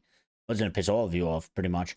But this came out, I think, earlier in the day. So, yes, this came out first. This came from the Mirror. Football came out very early in the morning. Said Chelsea, Napoli, Atletico Madrid, and AC Milan, and Bayern Leverkusen, so Ten Hag, are all interested in signing Garnacho this summer. Garnacho is valued around 60 to 70 million pounds, and many clubs are ready to sign him as the window is open from June 1st to the 10th due to the Club World Cup. The part where you're going to get pissed, which is the part where I'm pissed, is this update that came later on, and if this is true, and this is accurate, Ed Aarons saying it's unlikely that Alejandro Garnacho will be short of offers, which goes hand in hand with the other one, Napoli thought to be the early front runner, while Chelsea have been monitoring the situation. But it's the last line where he says he is expected to cost around £40 million. I mean, I'm just going to tell you right now. If we sell, I mean, I don't even feel like I necessarily want to sell Alejandro Garnacho. But if we sell Alejandro Garnacho for £40 million, then we're fucking idiots. Like, I don't know what other way to put this. Then, if we sell Alejandro for £40 million, I feel like that's pretty much just, I think that pretty much just sums up the whole thing at United. If we sell Alejandro Garnacho for £40 million, I feel like that pretty much sums up Ineos, the people they've hired, and everything that's going on at Manchester United. Because there is no fucking way a competent football club with competent people in it, if you took Alejandro Garnacho and you had somebody, even at Manchester United, if you had Luis Campos at Manchester United in its current state, there is no way that he would allow and recommend the sale of Garnacho at £40 million. There's just no way. So, I'm saying 60 million was the minimum. I was looking to get more, if we're going to do this. I don't even really want to do it necessarily, because again, he's only 20, and I think a lot can change for a player from the age of 20 to 23, even 24, in the next 4 years. So I don't even necessarily agree with it. I kind of understand it to a certain degree, because, he might not necessarily fit the system. He might not necessarily want to stay here.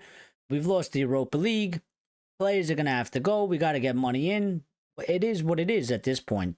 We're in a fucked situation one way or another. But to go from Napoli, we're going to sign him for, United were asking for 55 million. He's had a season where he helped us get to Europa League final, and he has 20 GA. And he improved on his GA from last season. And we're going to sell him for 40. Again, if we get to a point where they sell this guy for 40 million, all my hope and any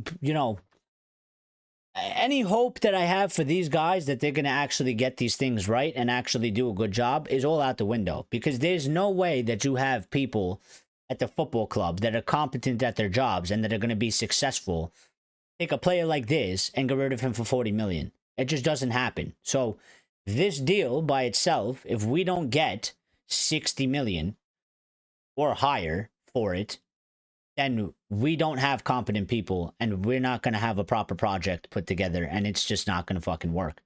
Because there's just no way, dude. There's just no way. There's no way to do things like this. Gibbs says, I'd keep Mano another season. I'd keep Mano. I'd give Mano another 5-year contract. But Garnacho has to go for me. Too much bad attitude. Now under Erik ten Hag and Amorim, nobody's bigger than the club. Well, yeah, I mean, that's the one thing. Like, I don't really like this sort of bad attitude that's coming out from him. I can get to a certain degree why. Because there ain't nothing really positive at United. The other day I was on Twitter and I believe Goldbridge put out a tweet, and it was quite negative. And somebody commented and was like, you're always quite negative about it. And I'm like, well, and I commented back to him. I'm like, well, what the fuck do you want him to be? Positive? I was like, there ain't shit to be positive about at the club right now. I was like, we're living in reality here.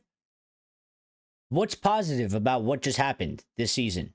Is there anything to be positive? Is there anything to be positive, really, when the season we just had, and we've got, we have Cunha, woohoo, great, but now we're looking at Liverpool, and everybody's looking at Liverpool, and this is what I'm saying, and then, you fucking realize, like, hey, they just won the Prem, and they just signed 3 giant players.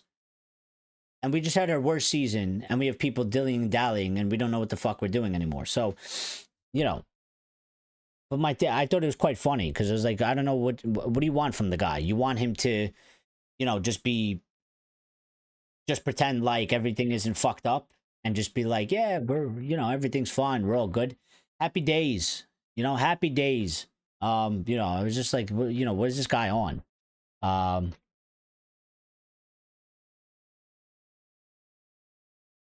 Maybe still it would go to Real with Xabi. I don't know. He's not linked with the United, so I'm gonna be quite honest, I could really care less about Stiller and what he does and where he goes. I don't give a shit. I'm only concerned about who we can try and get and who's linked with us. So Lyle says if we sell Garner for 40 million, dissolve the club. No, I mean if we sell Garner for 40 million, I mean just fucking sack everybody. You know, just leave. Just leave. Because it's not gonna work. I'm telling you now. It's not gonna work. If these like, I've been trying to give them a chance, but this is what I was talking about when we get to a certain point. The proof will be in the pudding. This is one of these times. This is one of these situations. We need money. I'm not even fully 100% in the camp of actually getting rid of him. There might be a difference between him and the manager.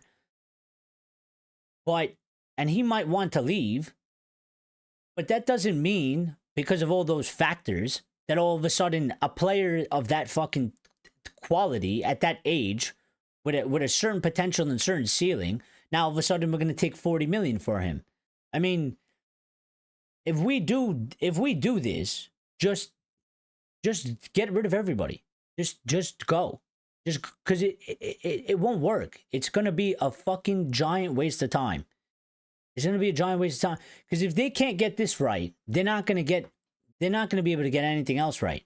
If you can't get a good fee for a player like this, where anywhere else they would be getting 60 million plus, then we're not going to be able to, you know, nothing is going to come to fruition. We're not going to fucking get anywhere with these people. So, Line says if Garnacho decides that he wants to go, I would prefer selling him for 40 million to Napoli than selling him for 60 million to Chelsea. I mean, maybe, but you know, for me, but that's another thing. You know, if Chelsea want him, I'm sorry, personally, me. I mean, I wouldn't really like to sell him to Chelsea, but at the same time, Chelsea, if we got Atletico, let me see the name of the clubs. If we have Chelsea, Napoli, Atletico Madrid, and AC Milan, right? I'm calling everybody up and I'm telling them Napoli, Atletico Madrid, AC Milan, and Bayer Leverkusen. Bidding starts at 60 million. Do what you want with that. Chelsea, you want him 100 million. And that price is solely for you. Now, you could fucking piss off or you could pay us if you want. You're paying 100. The rest of them, I'll give it to them from 60 up, depending on who wants him. You know, because I wouldn't necessarily want to sell him to Chelsea, considering they play in the Prem. And I think that's a stupid move to do. But you know what? At some point, everybody's got a price. And if Chelsea if they want him and they want to give us 100 million, then I'll take it and he could go over there. I think that kind of balances itself out to a certain degree. But no way, there's no way that Chelsea get to have the same price point as everybody else. There's just no way. I would raise it so high to knock Chelsea out, pretty much. Unless they want to be stupid. But Chelsea aren't stupid. They're not going to do that. They're not going to give 100 million. So Chelsea will just go bye-bye. And that's fine. And then I'll just take whatever I can get from Napoli, Atletico Madrid, AC Milan, or Bayern Leverkusen. There's 4 teams interested. Should be able to get a good deal from that. Should be able to get a good deal from that. If Chelsea had Garnacho, they will have 55, 60 million. They would have more. They would have more. They would have more, for sure. But that's a good point, Rashad. If Chelsea had Garnacho, I'm trying to think, if Brentford had Garnacho, they would be getting that money. You know, they would not be letting Garnacho go for 40 million. There's no way. There's just no way. Line says I don't want to sell him to a Prem rival. Makes no sense. And maybe that's United's thinking as well. Well, again, you know, like I said, I would just up it specifically for Chelsea. Be like, listen, you're in the Prem. You're paying Prem tax and rival tax. You want him? 100 million. Everybody else, you could get him for 60. No problem. Give him somewhere to Napoli or Atletico Madrid. Box says, I'm livid if we sell Bruno and Garnacho, to be honest. We should be adding better players to playing with them. Offload the deadwood like Rashford, Sancho, Anthony, Højlund, Mount, Xerxes, etc. I mean, normally, I do agree, and normally I would say that. But again, I think to a certain degree, I mean, there's two sides to, well, there's three sides to every story. There's one side, there's the other side, and then there's probably the truth, or the most accuracy. But I just feel like this is because of the fucking, the Europa League fallout, not getting the Champions League. So shit's going to have to happen that we didn't want or we don't like, because I think of the circumstances. But then also, I mean, somebody like Garnacho, again, like, I don't necessarily want him sold, but there are issues and there are, like, reasons as well. Like, I mean, his attitude has been one that doesn't seem like it's the greatest sort of situation going on. He doesn't seem like he fits the system. And I don't know if Ruben is happy enough with him. So, shit happens. Bruno, again, is another one that it's a different type of circumstance. It's one that's a bit unfortunate in terms of the fact that because we may be struggling for money, or maybe because it is one that's easier for us to get more money and quicker and faster in one scoop, it's one that's being considered now because he's the only one that's going to fetch you 100 million, and also because the interest in him is quite strong, and the Saudi team, Al-Hilal, are very, very desperate to get him. Whereas when you start talking about it, Box, like offloading the deadwood and stuff, I mean, we're obviously looking to get rid of Rashford in addition, and Sancho is going and he's gone, and we're looking to get rid of Anthony. Højlund, I don't really know what we're doing. I think Mount isn't going anywhere because Al-Marim doesn't consider him deadwood. And he wants to use him, just like how he wants to use Bruno, and he doesn't want to get rid of Bruno either. And I don't really know about Xerxes, but I don't think Xerxes is going anywhere right now, because I think actually Al-Marim likes his attitude. And I think he sees a spot for him in the team. But the Rashford deal is way more difficult. And it's going to take way more time, and it's going to be way more pain in the ass, and it's going to be less money than Bruno Fernandes. I'm not saying it's right or wrong. I'm just pointing out the optics of it. Anthony is another one. Now, Anthony, I think, is in a better position than Rashford because of how well his loan went. But, I mean, there's still problems and hiccups there because Real Betis, apparently, they don't seem like they have the money or they want to pay the 40 million. Then that story about Anthony saying that he probably doesn't think he's going to continue at Real Betis and he's going to go somewhere else. Where is that somewhere else? Who is it? What kind of significant interest is there in him, if there is any? So it's just a shit situation, really. All over the place.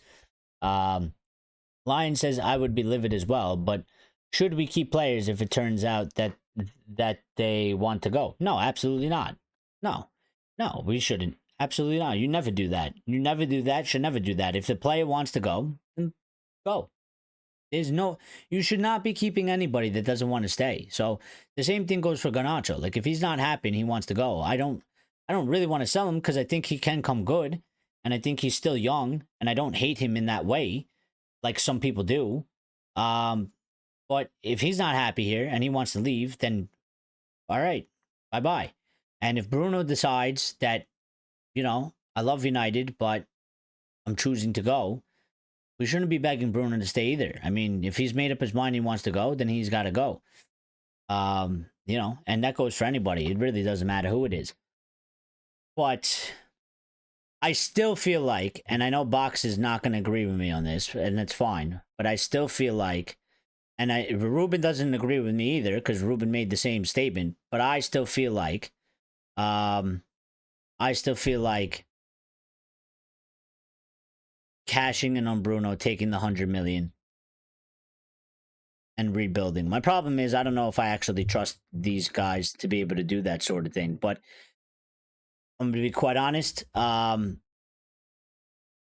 If that is the issue and that is the problem, that I don't trust them to be able to get the job done and to do it properly in terms of recruiting after selling Bruno, then you know what? I'm going to be quite honest. We're fucked either way then. So, you know, that's kind of how I see it. I think we're fucked either way. Because if they can't sell Bruno Fernandes and be able to recruit players and use that extra 100 million on top of whatever we have, plus all the player sales, and recruit and get in good players, then obviously we're screwed because we just sold Bruno and now we've recruited badly.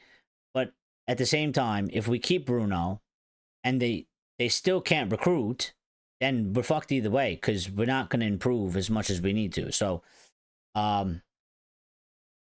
whatever they do, they just got to get the recruitment part right. Unless Xerxes ain't Deadwood, though. I mean, well, he might consider him Deadwood. You know, Lyle, he might consider him Deadwood. That's up to him.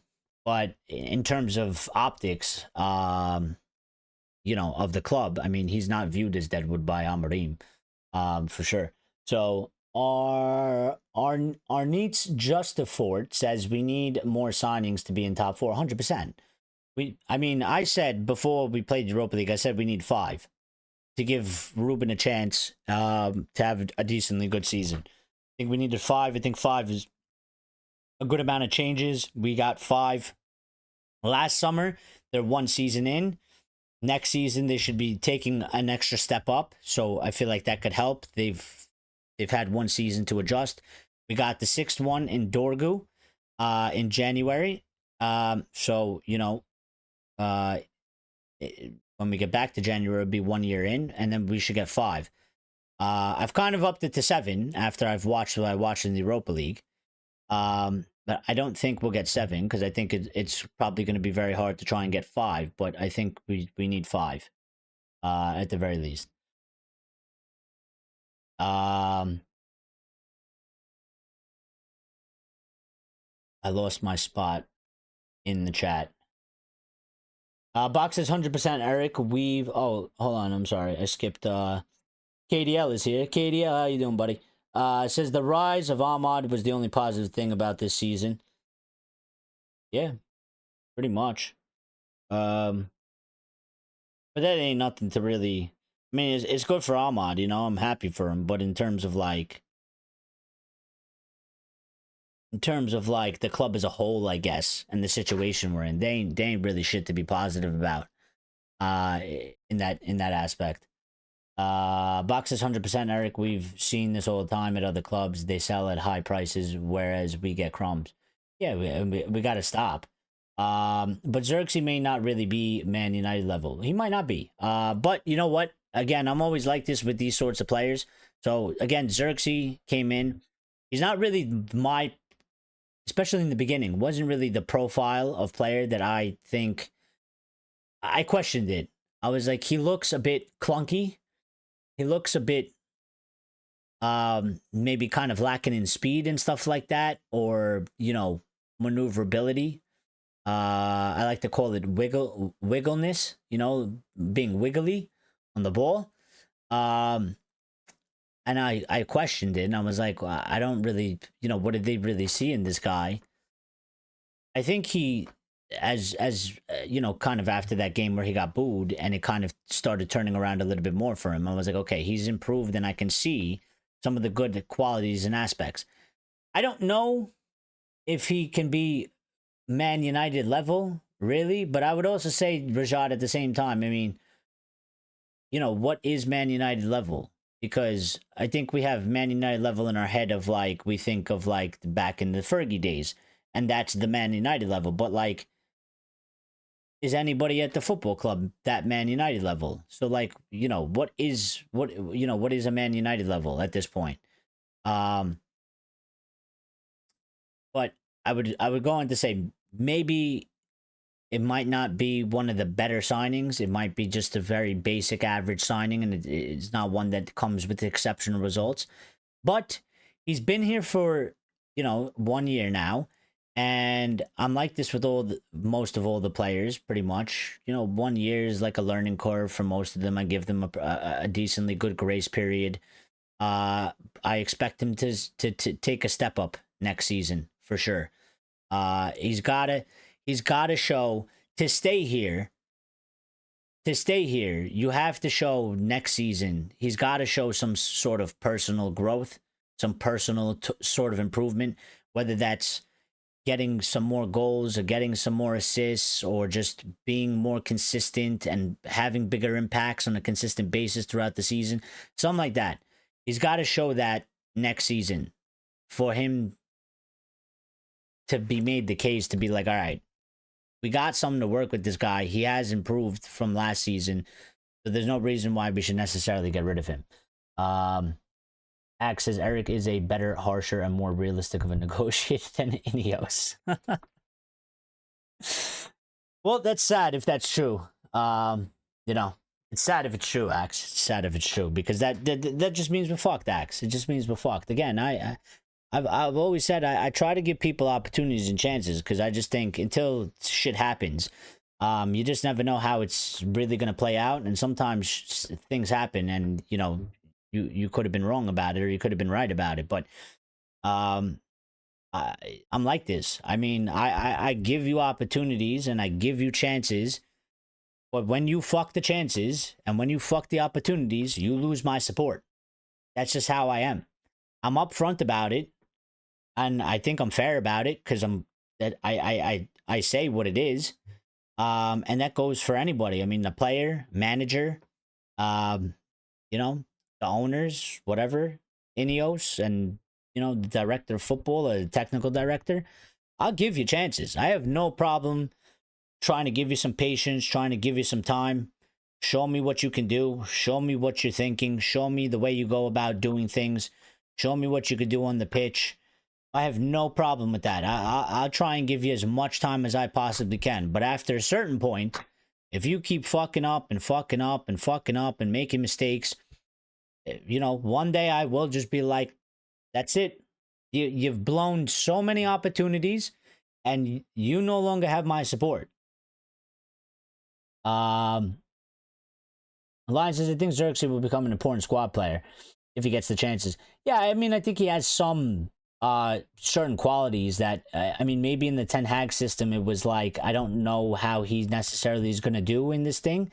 But I think for Amorim's system, I think in that 10, I think, especially in certain games, right, where we need more physicality and stuff like that, and somebody that can actually hold the ball up quite well and do some good link-up play. I think I like him when he gets in those positions, and he does that quite good. I don't really like him as a 9, because I kind of feel like, from what I've seen from him, he doesn't have that prolific sort of goal-scoring quality. He can score a few goals here and there, but for a 9, I just feel like he's missing that little bit of cutting-edge sharpness of just like when you hit the ball, it's going to go into the net. I feel like he's missing a little bit of that. I mean, he did score, a header and stuff like that and a couple goals. But I feel like if he can, and he can take it up a notch or two, then it'll be really sort of I'll consider it a little bit more towards elite-ish. I feel like it's not elite, is what I'm trying to say. Now, maybe he can get it there. Maybe he can, but it's not there. So at the current moment, I feel like as a 10, I feel like we definitely can use him. I think he has some qualities, and it'll be able to make us adapt and play in different situations and different matches than, if you have Mount and, for example, Mano, they're smaller, Xerxes bigger. I think it adds a different dynamic, so I think it can work. But we'll see. Box says, I see the likes of Xerxes, Heaven, Maz, Martinez, Menu, Garnacho, Collier, Dalot, Dorgu, Ugarte as good second 11 players. Yeah. Yep, I agree. I think that list is, I think that's a strong list and a good list. I have no problem with any of those players, really. I like Maz very much. I think Heaven I think Heaven has taken his opportunity exceptionally well. I mean, the guy has only played a few times and has only had a few opportunities because of injury. But I think every time he's gotten the chance to go in the pitch, he just keeps showing like, hey, I want this fucking thing, you know? But he keeps impressing. So I'm happy about him. I like Mano still. I think Mano is still good. I think, again, I think the club as a whole, the squad as a whole had a rough season. I don't think it went well. He got injured. I think that kind of fucked him up. I think maybe he was burnt out from the previous season as well. I still see the talent and I still see the ability in him. All I was seeing from Mano was sort of a lack of sharpness. Really, it was just a lack of sharpness and a lack of a bit of quickness, and I think he'll probably recoup that and he'll be fine. Collier is not bad either. I think I would like to see him get some more opportunities. I think he has something to offer in terms of his build and size as well. Delo I like very much, and Dorgu again. I think he can become good. Dorgu is one that, you know, he came in January, so he's only been here for about 5-6 months now, right? So like, and he's not gonna. You're playing in the Serie A for whatever that team was, and you come to a different league, like, you know, again, you might play a couple games good. You're not going to play every single game great, and obviously he's 20. He's not the complete package. There's things for him to work on and improve on, like his crossing has to be better, and some of his passing has to be better. But then at the same time, I think he makes good runs. He gets in good areas. He likes to get forward, and he has that sort of mentality built into him, and I like that sort of stuff. So, you know, I think that's good too. And then Ugarte, you know, I don't have necessarily a problem with Ugarte because I know that Ugarte is not what these people want. So I don't hate Ugarte. I feel like some people, they hate Ugarte because he can't help in the build-up play to a certain degree. And I'm like, it's fine if you want somebody that can do that, but just know that we didn't buy him for that reason, and that's not his fucking specialty. So there's no reason to really hate on him for that. You could just ask for a different player. You don't have to shit all over Ugarte because he wasn't signed to help with build-up play, and he was actually signed for a manager that was playing a different system and different formation, even though he played for Ruben Amorim. And I still think he has good defensive qualities. I mean, him and Casemiro, they were holding down that midfield, and we saw what happened when we played Spurs and, you know, we played Bruno and Cass. It just wasn't the same. So we need 7 first 11 starting quality players. Axe says, good night, everyone. Good night, Axe. How far am I behind? Oh, I'm not that far behind anymore. All right, I caught up. Line says, I hope Martinez injuries are behind him next season, particularly if Bruno does go. Yeah, I hope so. Again, I still think Martinez is a very important player, and I think he has good attitude and a good mentality, and I think he's actually one of the few that you would consider sort of a leader on that pitch. And also, to go further than that, I mean, you know, ability-wise, he is a guy that can play center-back, especially if we're playing in this 3-back system. He is a guy that will have a very, very huge impact. Because you can play him left center-back, and he will carry the fucking ball forward. And when we're playing out of the back and we struggle, he actually does quite good to help the build-up of that. And he's probably one of the best ones that can do it. So, I hope that he will be around for next season and not miss the seasons like he did this past season and the season before, because I think it'd be quite unfortunate because, you know, if he has another one of these serious injuries and we lose him for a good majority of the season, I think that's Martinez done at Manchester United, because there's no way you can keep a player like that. I mean, it'll be third time in a row.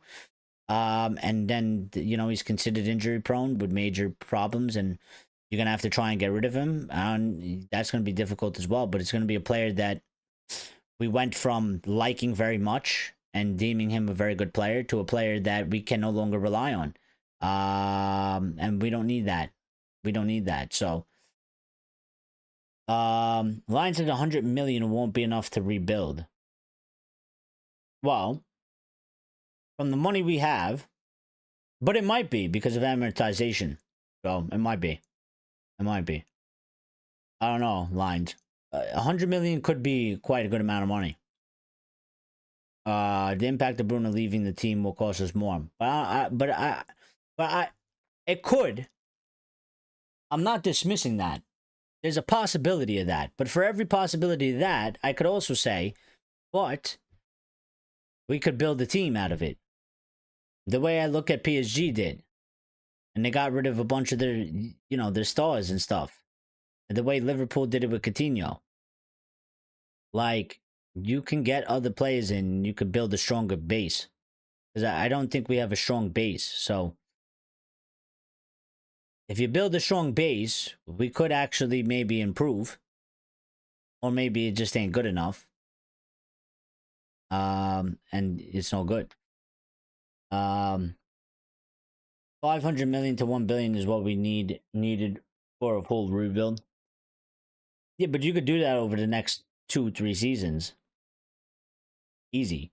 Gibbs says another reason I'd sell Garner. Jim correctly stated on his first week, we don't sell well. We have a chance finally in Bruno and Garner to sell well. Finally, do it for new beginnings while value high. Yeah, I mean, but yeah, I mean, correct. But then at the same time, I mean, Gibbs, if they sell Garner for 40 million, that ain't selling well.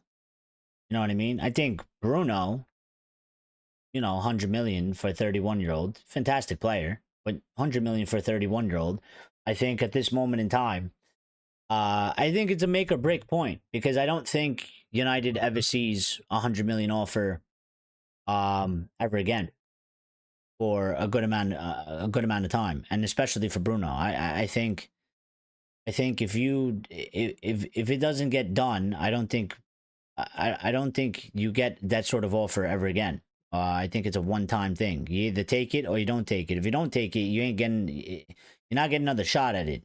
So, the line says there's 0 players out there that could fill the Bruno void.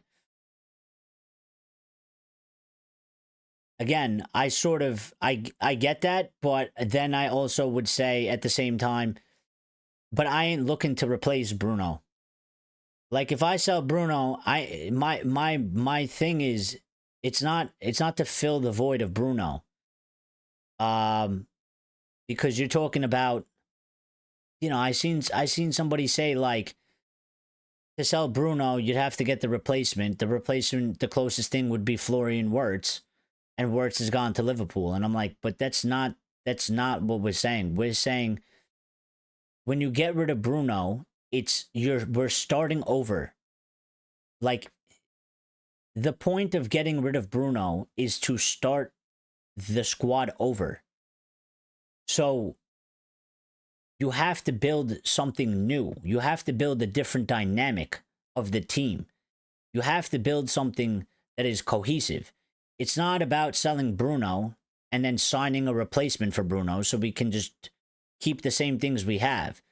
You got to sell Bruno to start it over. Because, I mean, he is the main guy. He is the biggest player that we have. And he has the most money. And basically, we are a one-man team. Like, and this is why people like Lions and Box are so very concerned about selling Bruno Fernandes. But that, like, goes into my point, is that we have a huge issue, because if we're so scared that without Bruno we get relegated, then we have a, we have a huge problem, because one player ain't gonna fucking, it's not gonna get us anywhere when we don't have a team. So if you have competent people and you have smart people, you can get rid of a player. I know for a fact you can get rid of a player like Bruno Fernandes, and you can reinvest that money, and you can get a good amount of players, and you can restructure the squad and make it a better squad, a better performing overall squad in a team aspect. You won't have a superstar like Bruno anymore, but you should have a good amount of pieces throughout the squad that would make the team as a whole stronger. So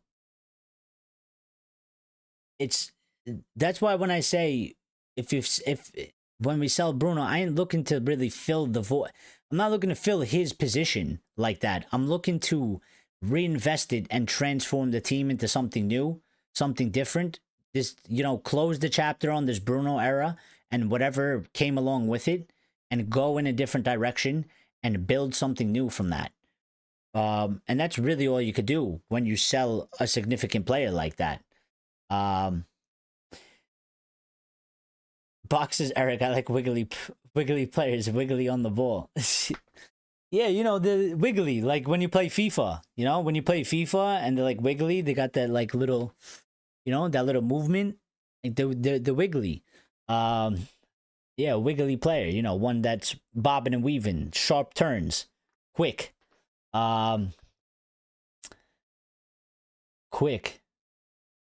Xerxes is not a 9, definitely a 10. He needs player in front of him, says Lie. Yeah, that's how I feel.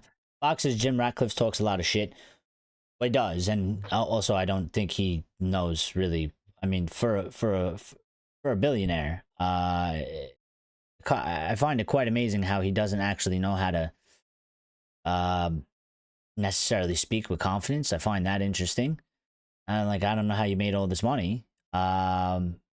Maybe it's because he actually, he doesn't actually know what he's talking about, so he can't. It's struggle for him to speak quite confidently about something you don't know. Selling Bruno has both its pros and cons. They just need to decide wisely. Well, again, but my whole thing, Lions, is like, it does. But my main point is, like, if you sell Bruno and you choose to sell Bruno, they have to do the job of recruiting properly. And that's why I kind of look at it and I'm like, I would still do it, but if I was in charge, I would have a certain idea and plan of how I'd go about it. I don't know what they're thinking and I don't know what they're looking at. But like, then it just comes back to the point of, if you keep Bruno and they can't recruit, then we're screwed. And if they sell Bruno and they fuck up or they suck at recruiting, then we're fucked. So like, really, at the end of the day, it kind of just boils down to what I was talking about earlier with PSG and Luis Campos. If we can't get recruitment right, we'll never do anything again. Until we actually figure out how to recruit properly, we will never succeed and we will never go anywhere ever again. Because if you keep, because actually, to be fair, if you keep somebody like Bruno and you can do good recruitment, you should still be able to build to a certain level. Even if you're struggling with some sort of money, you should still be able to get some deals, some players. Maybe you get some cheaper players, but they have good potential or stuff like that. And if you sell Bruno, who is obviously our best player, and you go with the decision of like, let's take this money, we'll use the opportunity. We're probably not going to get 100 million for another player ever in this, near future, in the next five years from what it's looking like. Let's take this money, let's cash in on it. We'll close this chapter of Bruno and everything that happened. We'll kind of dismantle the rest of the team as much as we can. We'll keep a good core of the other players. And we'll use this extra money to get even more people or better targets that maybe we couldn't actually necessarily afford or actually afford to do. And you start pulling in a bunch of good, talented players. But if they can't do that, then we're fucked, So at the end of the day, really, it just boils down to, are they good at recruiting or not? Because if they're not good at recruiting, then no matter what we do, whether we keep Bruno or not, we're probably going to be fucked, you know? So, Gibbs says, I agree, Red Devil. I think it's a one-time offer and we'll never get it again. I'd take it, given his age as much as I love Bruno. Yeah, I mean, there's some people that, you know, that's what they say. Like, there's lots of people saying that, like, you know, they would take it. And lots of people, they don't feel comfortable doing that. And they think that, you know, bad things could come out of it. But I don't necessarily disagree with them. I'm not saying that there's always a chance that we sell Bruno and we fuck it up and we get it wrong. You know, and now we're without Bruno and we're bad. But I think it's just good and bad, like kind of like Lion said. There's pros and cons. I think both arguments, there's potential for it to be better, but there's also potential for it to be disaster. And that's why it's really up to these guys that are in charge, because they need to figure out the recruitment. Temeskin says, I want Gyökeres, Pedro Goncalves, Mbeumo, Semedo to unite his better. We got 3 in one show, like setting a record here. He's changed it 3 times. Gyökeres has been every time. Goncalves has been in there twice, and then Mbeumo. And Semedo is the new addition, and he shortened it. The other one was longer, so just 3. Yeah, he's trying to fit it for the realistic thing that United can't afford to get more players. So, but Temeskin, I'm about to do this for you. Temeskin, we sold Bruno Fernandes for 100 million, so now you can get another like 4 or 5 players, so you can make a much bigger list. Insert Shaq Wiggle Kiffy. How many titles did the Bulls win after Jordan left? I don't know. It's a good question, but how many titles did we win with Bruno? You know, it hasn't necessarily worked in that way either. I don't think they've won any, actually. But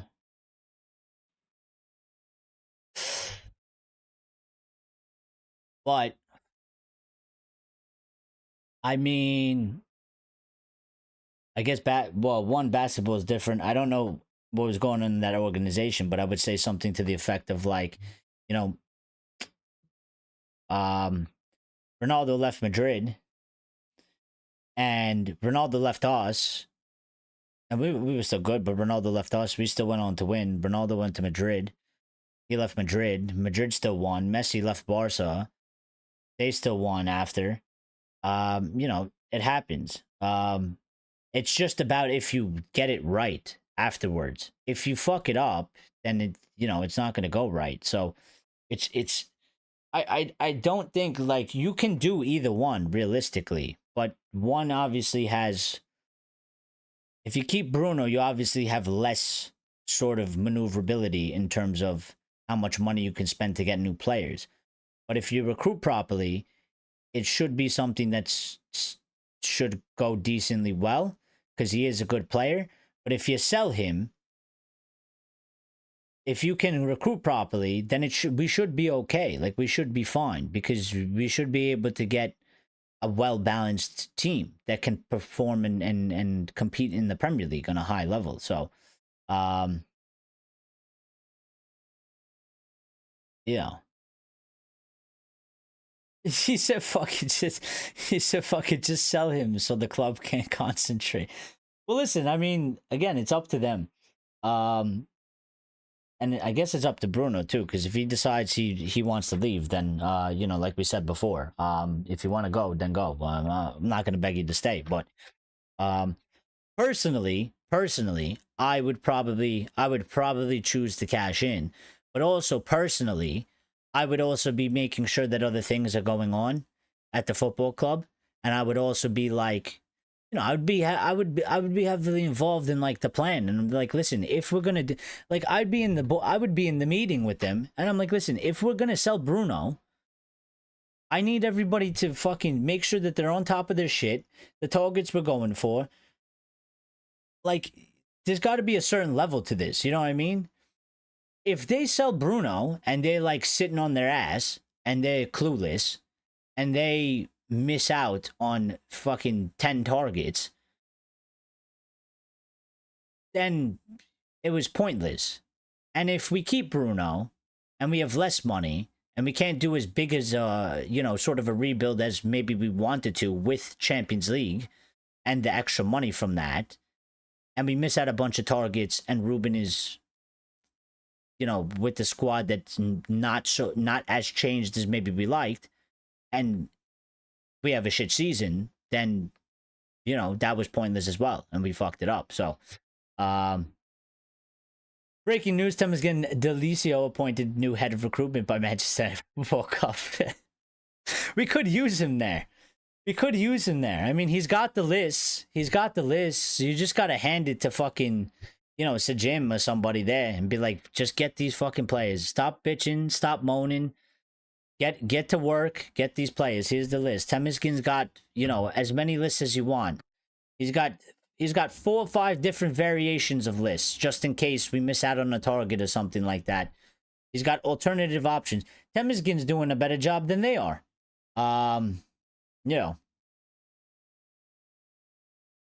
Yeah, here we go. I got one for you. So if we sell Bruno, we sell Calvert-Lewin, you'll be all right. If we sell Bruno and don't get at least Gyökeres and Mbeumo, then what's the... Well, but that's my whole thing box. Because my idea is when I say sell Bruno, but that's the thing that I'm thinking about in my head. I'm like, I would do it so I can go get somebody like Gyökeres and Mbeumo, maybe like two, 3 other players, and I'd be like, okay, we just went from like a situation where we looked kind of fucked to like we just got in like 5 quality players off of one guy. But that's what's in my brain of like what I would do. I don't know what these guys are gonna do. I hope if they decide to do it, I hope that they get it right. I hope they don't fuck it up. But at the same time, I'm like, well, they could fuck it up both ways. I mean, they could do it if they sell Bruno, and if they don't sell Bruno, they can fuck it up anyway. So, 100 million for Calvin done deal. Lions. If we sold Bruno for 100 million and we signed Calvert-Lewin for 100 million, we would get fucking relegated. 110% we would get relegated. We would get relegated. People would be crying for Rasmus Højlund to start. They would be crying for Rasmus Højlund to start. And they don't even want to see him start. Calvin had to be a little boy. But since we're speaking heavily on Bruno, let's just get to the updates because we do have to move. Manchester United will consider offers for Bruno Fernandes only if he expresses a desire to leave. He hasn't communicated his stance yet. That's Sky Sports' Seth coming with that update. Second update. Oh, let's bring the picture back up. United do not want to sell. Amorim wants Fernandes to stay and believes he wants to remain at the club. There is no official offer from Al-Hilal yet. So, I mean, obviously, again, the thing about United do not want to sell, I feel like the club is being a bit PR-ish here because there's stories coming out that they're like, they don't really want to sell, but like 100 million, they might have to consider. I'm like, well, I mean, no offense, but you can't really be like that as a football club. You either don't want to sell him or there's an interest in selling him. You can't, the club can't sit on the fence like, we don't want to sell him. But if they put in an offer, 100 million does sound quite nice. So it's like, well, if that sounds quite nice and you consider it, then you do kind of want to sell him. Because if you didn't want to sell him, you would have just called up Al-Hilal right now, or you would have put out a statement and you would have just been like, there is a zero. You can offer us 500 million for Bruno Fernandes. We ain't going to fucking sell him. Bruno is not for sale at any price.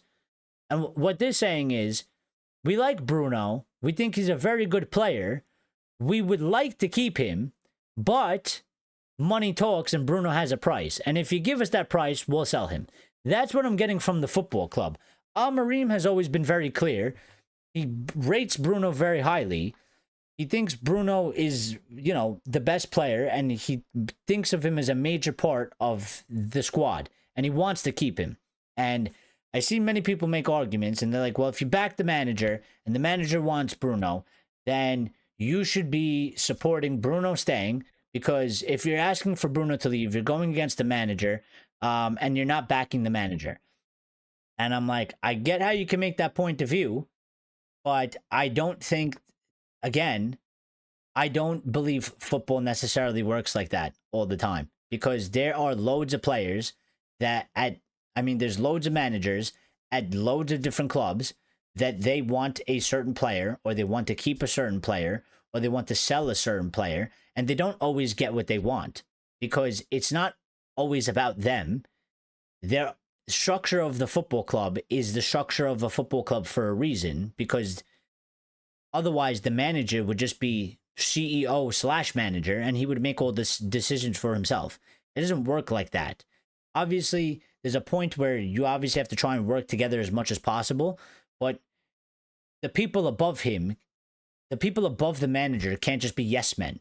They have to have their own opinions. They have to have their own ideas. They also have to look into the best interest of the football club, and not just the manager, but in overall the football club. So you can still back and support Ruben, but over one decision or one area, you can disagree and you can go in a different direction. If he has a problem with that and he walks, then he walks and has a problem with it.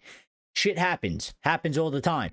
Happened to Tuchel at Chelsea. Had a huge disagreement with Bowley about the transfers.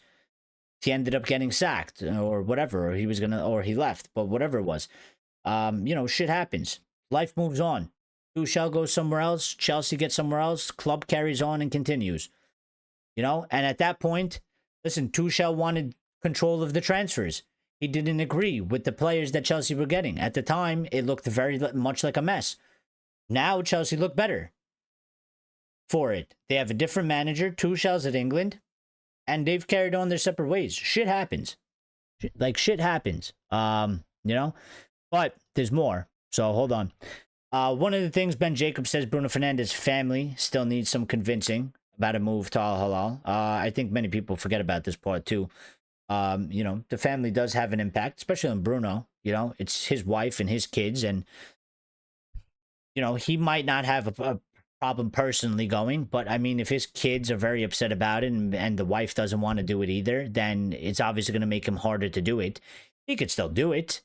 He can argue and fight with them, and he can make a decision if he wants, but it could have an effect on his decision, or maybe, his family doesn't want to go. I mean, who was it? Zidane, when he was linked to us one time, I think there was a story, whether it was true or not, but there was a story that his wife didn't want to live in England because of the weather. And so he just doesn't want to go there. Again, shit happens. 2 more updates. Fabrizio gave us this saying Bruno Fernandes' agent is back in Europe, ready to speak to United. This came out right before we went live. He said Al-Hilal ready to pay whatever Manchester United want for Bruno. Talks will take place within the next few days between the club and Bruno to understand the situation. That's straight directly from the GOAT himself, Fabrizio. Again, I love when they say this, because I'm like, I know you guys are, I know it's like more of a figure of speech and it's not literal, but like, I like to take it literal, because like, you say Al-Hilal ready to pay whatever Manchester United want. Well, if I'm Manchester United and Al-Hilal get on the phone and they tell me, we're ready to pay you whatever you want for Bruno Fernandes, I'm going to tell them, we need $1 billion. So we want $1 billion. I mean, we need $1 billion. We need to clear the debt, and we need to buy players. And actually, you know what? I mean, at the same time, maybe I tell the guy at Al-Hilal and I tell him, listen, get, the Crown Prince on the phone. Tell him we need, we need 6-7 billion or 8 billion. Because actually, we need you to buy the club from the fucking Glazers and kick them out and get everybody out and then clear the debt and then buy players. So just get 10 billion. We'll give you Bruno. Somebody buy the club, get the Glazers out, buy us new players, and let's go. You're ready to pay whatever. I mean, I know Fabrizio is the one that's making the statement, and it's not literal, but I like when they say this sort of thing, because my first reaction is just like, you're willing to pay whatever you say. Interesting. I mean, we do need about, at least 500 million. I mean, so can you pay us that? Are you willing to pay us 500 million? Because we need the money. We need money. Yeah, but then the last update that went like this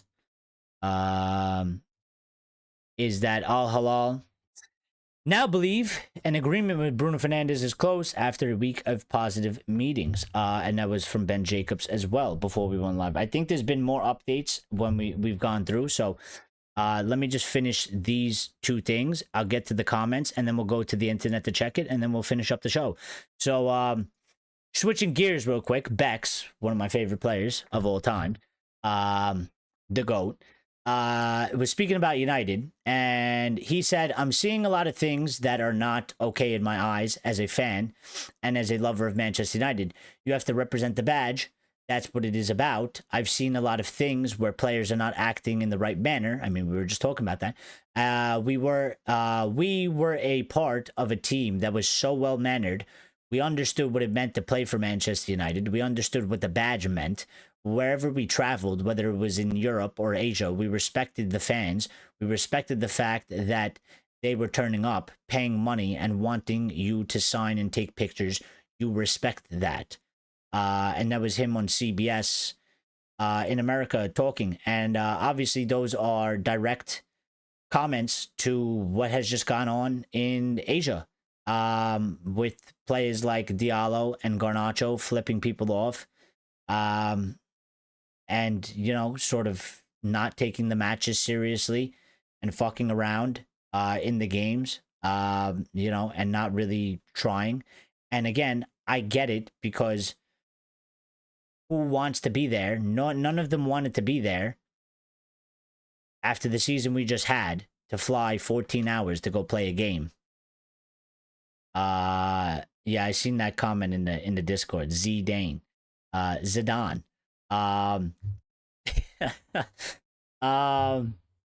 But he is right though. At the same time, Bex is right. Again, I'm in agreement with him. That's why I was kind of saying those things about Garnacho. I see sort of things like that, as a fellow fan like him. I don't like when I feel like players aren't necessarily representing the badge correctly and they're not acting in the correct manner or in the correct way. I don't like those sorts of things. That's why I don't like somebody like Jadon Sancho, because not only one is it like you're not good, but you just were never for this club. You clearly don't understand what that badge is. You clearly don't understand what the shirt is. You clearly don't understand the history of this club. You don't act like that at this football club. You don't do things like that. And shit happens, and people have done maybe worse, but there was repercussions. They were removed from this football club for one way or one reason or another. So, like, I think Bex, again, I like Bex in terms of he's one of our legends and ex-players that I just like the fact that he's an owner of a football club, so he gets to be a Manchester United fan. He's not one of these guys that works for Sky and has to talk shit about us and has to embarrass us because they force him to, because it's going to make good headlines when Gary Neville says something, scandalous about one of our players or our football club, and it gets Sky Sports lots of clicks and lots of interaction and lots of attention. Beckham is a free man. He owns a football club. And he goes on CBS and he speaks freely. Nobody's telling Bex to say this thing. This is Bex being an ex-player and legend of the football club and a fan of Manchester United. And every time he speaks, he's just honest and truthful. And he's respectful about it. And I wish more of them were like that, but not everybody is in the same situation. Bex was smart, went to America, seized opportunity, with the money, especially the money that he got when he signed as a player there, and he took it all. He put it in some sort of stocks or whatever it was, and he made a lot of money from that. And he was able to buy his own club. So, yeah, I like when Beck speaks because I think we get real. I think we get real, genuine opinion, and I feel like from the likes of Scholes and Keane and Neville, you know, these sorts of guys, I feel like it's not that they're like blatantly lying. It's just less real or less genuine because it's on a staged sort of thing. Whereas Bex always speaks strictly as a Manchester United fan. He doesn't speak because it's required for his job, because he's an owner of a football club. It's not part of his job. Anytime he talks about Manchester United, which isn't, he doesn't talk about it, Manchester United a lot. He might talk about it, you know, 2 to 3 times a year. But he always just speaks facts, you know? So, Elias says, drop a like, subscribe, and get in the Discord. Yeah, I think we're at about 18 likes. So, thank everybody that smashed the like button, and do get in the Discord because you're missing out on some good chat, funny stuff in the Discord as well. And you're missing all the updates as well. So make sure you click that link and you get in that Discord. Getting all those notifications to the Discord as well. So, but to finish this off here, and let's get this done. So apparently Qatar, before I start this, Lion said Shaw with the captain banned picking Calvin out with the crosses. Oh boy. Who knows? Maybe we could add a Ross Barkley to that team. Jesus, you're trying to give me a panic attack. Ross Barkley, Luke Shaw, and Calvin Lewin. Are we playing in? Are we playing in League 2 now? Did we get I've just convinced myself to sell Bruno. Are we playing in League 2 now? Did we get relegated fucking 3 times? Let's create a multi-club model with Saudi then. I mean, I don't even think Saudi is allowed to buy us because I guess because they own... I mean, I don't know. I mean, they probably would figure it out because... But the fact that they own City and that they own Newcastle, you know, it's 2 different entities or whatever it is. But I mean, it's still state-owned, so it's kind of fucking... It's kind of the same, I guess, somehow. So I don't know. Liza says, oh, hey, it's the guy who doesn't exist. Yeah, so this guy. So we got this update about Qatar saying that the indication from Qatar is that Jassim and those around him have not abandoned the hope of owning United. They still believe that one day the opportunity may present itself. And that is kind of repeated here, but this has just more detail. It says, despite their withdrawal from the bidding process in October 2023, the indication from Qatar is that Sheikh Jassim and those around him have not abandoned the hope of owning United. They still believe that one day the opportunity may present itself, and nothing has happened since the deal between the Glazers and Ratcliffe has diminished that. And that's from Telefootball and Sam Wallace Telegraph. So, oh, City is Abu Dhabi. Yeah, okay, fair enough. Yeah, so I mean, this was kind of random, I guess. But, I mean, whether you believe Jassim is a real person or not, Qatar, I think definitely, I think at this point in time, because... Remember when it was announced like Sajim won it and like, or Qatar pulled out. So Sajim basically got it. And there was a lot of talk about Qatar might go buy Tottenham now, or they might go buy some other Premier League club. And many people were like, I hope Qatar buys it. And then they do well and they overtake us. Because obviously United fans were pissed about it. And I think now that obviously it's been about 2 years now, and counting, the fact that they haven't tried to do that, they haven't tried to go for a different club. I think one, because they don't really want that. They don't want to buy a Brentford. they don't want to buy, you know, an Everton or some shit like that. They don't want that. They wanted Manchester United because it's Manchester United, because it's a global icon around the world. It's on its knees, but it's still one of the biggest football clubs in the world. And they want that prize. That's what they want. They want the stature of it. And I think, actually, also at the same time, it does make sense, because I always quite thought and said, if this Sir Jim thing with this idiot, with the Glazers, if this shit doesn't go right and it goes wrong, well, that means that the situation at the club has only gotten worse, which means that the Glazers' position is only going to get worse, which means that at some point there will probably be some sort of an entry point that Qatar can possibly come back in and go to the Glazers and be like, all right, are you ready to do fucking business now or not? Because you chose this guy over us. We gave you an offer. It's been like 5 years and you've gone backwards, or shit has gotten worse, right? So, we still want to buy the club. Are you willing to fucking leave yet? Because you should probably get out now, you know? And I always just kind of felt like, considering it's been 2 years and they haven't moved for anything else, and they haven't tried to buy anybody else, I kind of feel like they're just sitting and waiting.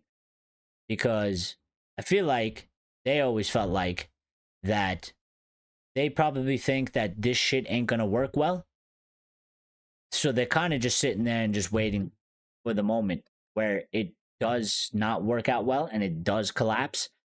And that's when they'll be there to come back in. And I'm going to be quite honest. Not because I wish ill will on our football club. It would be a byproduct of this, though, unfortunately.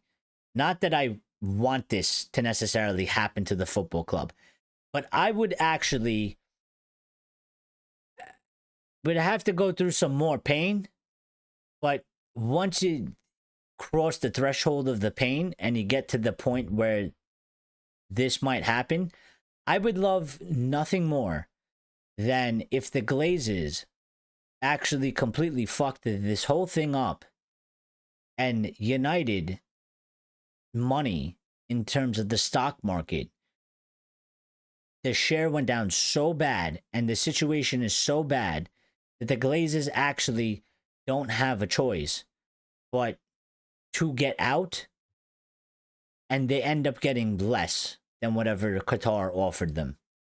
I would love nothing more for them to just, at the end of it, after this 20-year whatever reign it's going to be, where they have, because they've already fucked us and they've already ruined a lot of shit for us. So I would love nothing more if they, for themselves, fucked, the whole thing got fucked, and they actually, the club value goes down and they end up just having to take less money than they originally were trying to suck out of Qatar.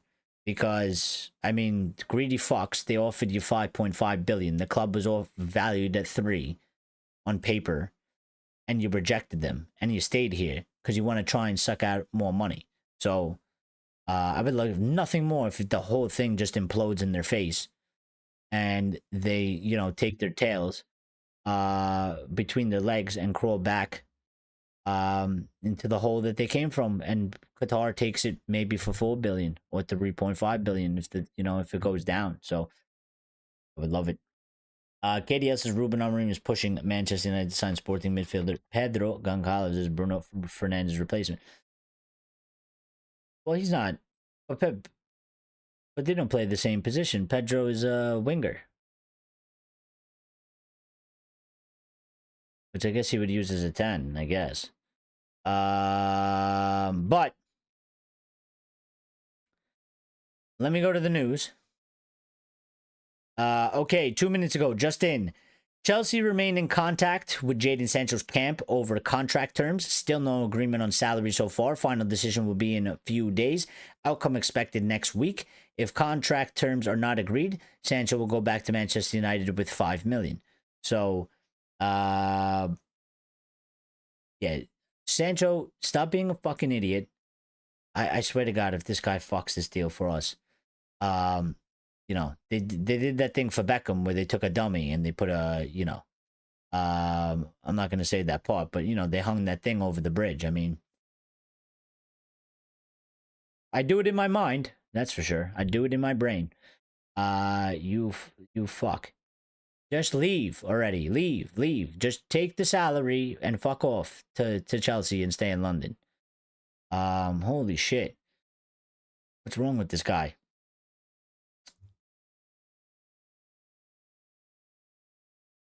What else did we get? No, that's from Fabrizio. Fabrizio has reported this. So that's where we are with that.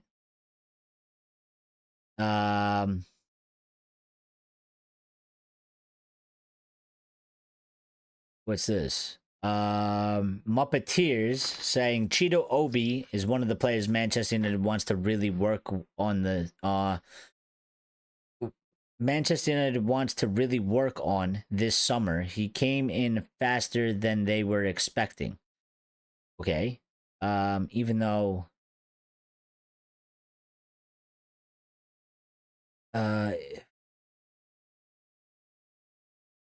wasn't he the one that we bring in and they said that he was it Cheeto or was that somebody else? Wasn't he the one that we bring in and they said that they didn't see him as one that was going to be playing in the reserves for quite long?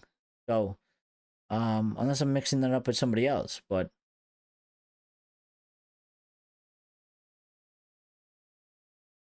by the way, if Bruno does go and we do sell him, we do have to make a new captain. So I mean, who would you make captain? I'd probably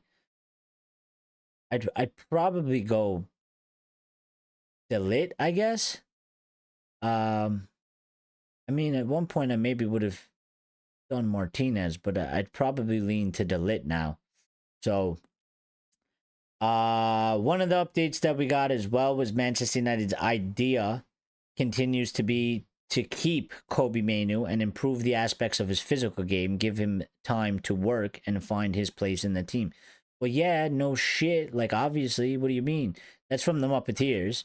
I mean, that better be the damn idea. Don't get any other ideas. That's the only idea. Obviously, you keep him and try to improve him. Like, how is that even an idea? Like, it's just common sense. It shouldn't even be an idea. There shouldn't even be something that you like. It shouldn't even be an idea. Like, there shouldn't even be like, you know, they're sitting there and like, I've got it, Jim. You know, Will Cox is in there. And he's like, Jim, I've got a brilliant idea. Instead of selling Kobbie Mainoo with the good potential that he has, at the age that he has, and how he's already broken into the first team and the performance he's put in since he's come in. What if instead of selling him for 50 million and forgetting about the pure profit, what if we actually did what we should do as a football club and try and nurture this kid because he already has a good potential and good ability? And what if we just work on some of his aspects and we strengthen him a little bit and we make him a better fucking player? And Jim's just there and he's like, you know what? He's like, well, he's like, I actually kind of want the 50 million, but. And then Wilcox comes back and he goes, yes, but he's like, if we do this, we could sell him for 100. And Jim's like, oh, I like the sound of that. 100 million pure profit over 50 million. See, that's why I kept you here. That's why I fired Dan, because Dan's an idiot. And I kept you here because I knew you were the right person to keep here. I mean, like, what the fuck? Like, you know, what are we doing? The idea. It's a common sense. Look at the kid. Look at the way he plays. He's fucking 19 years old. Why would you try and sell him?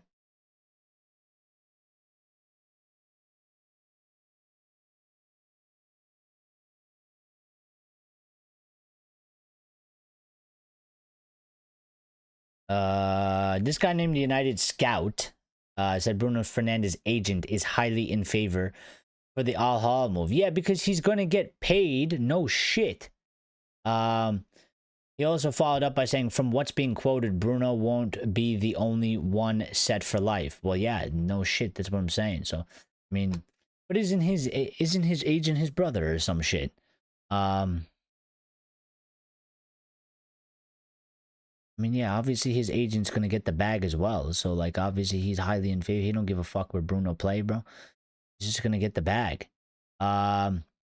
We did get an update, another one from the Muppeteers saying, talks with Brentford for Bryan Mbuemo are progressing well. Manchester United's chances to sign the player are improving day by day. I mean, Jesus. I mean, this is the sort of shit that we're getting.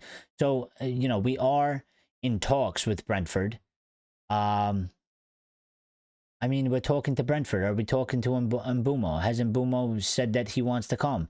Like, you know, now I'm confused.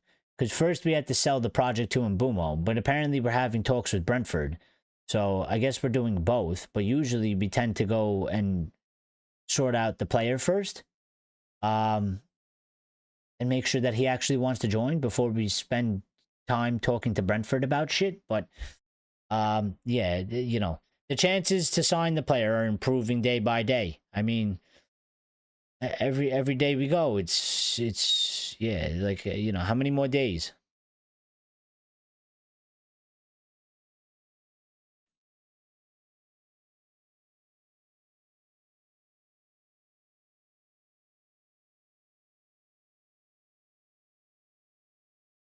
And that was 3 hours ago, so that was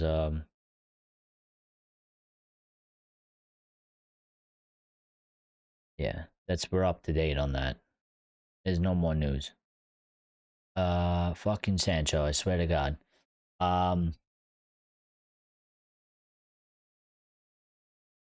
Lion says, "Oh shiz, Eric, I just noticed he had a haircut very clean." You just noticed now? We've been here for 3 hours, Lions.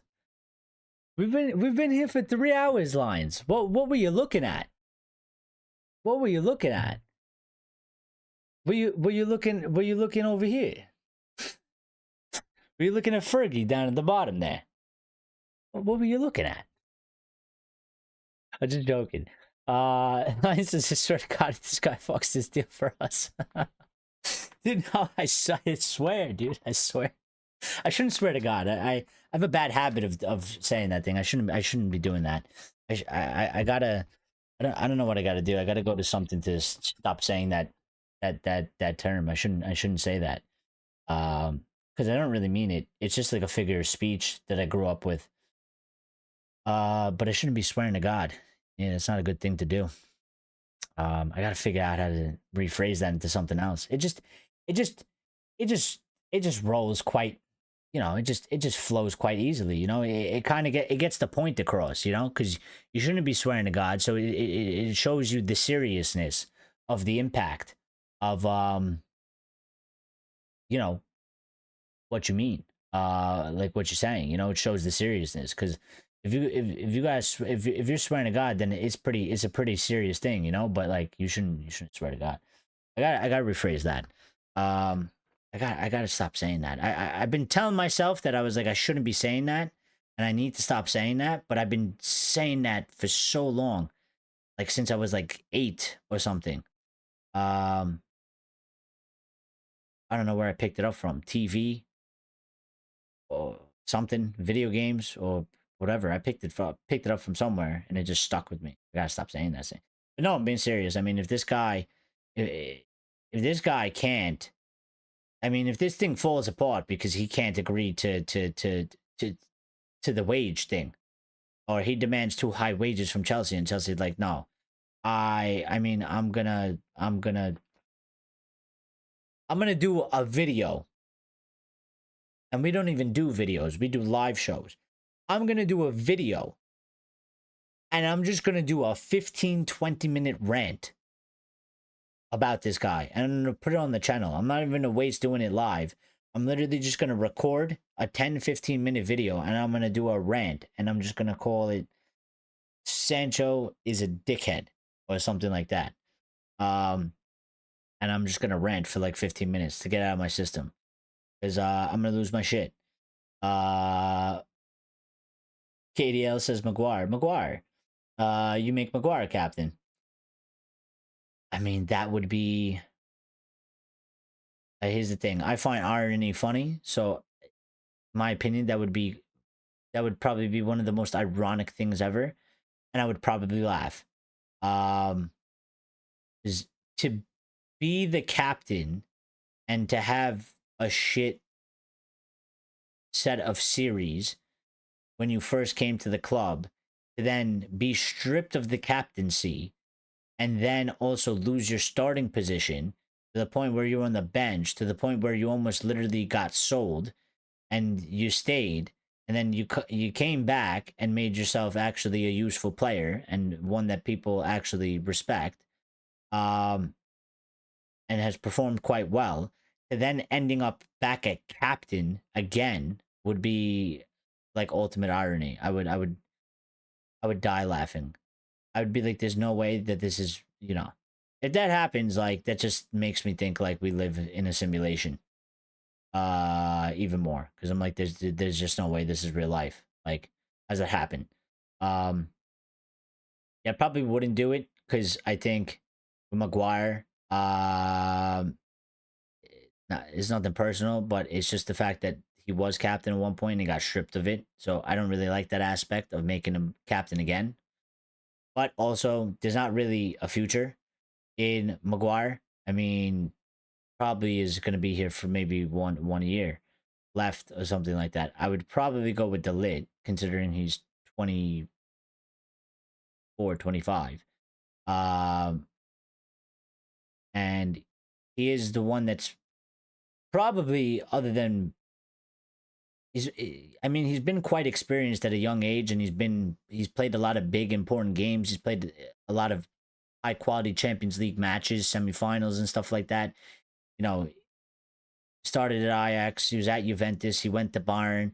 I think he has the qualifications for it. So you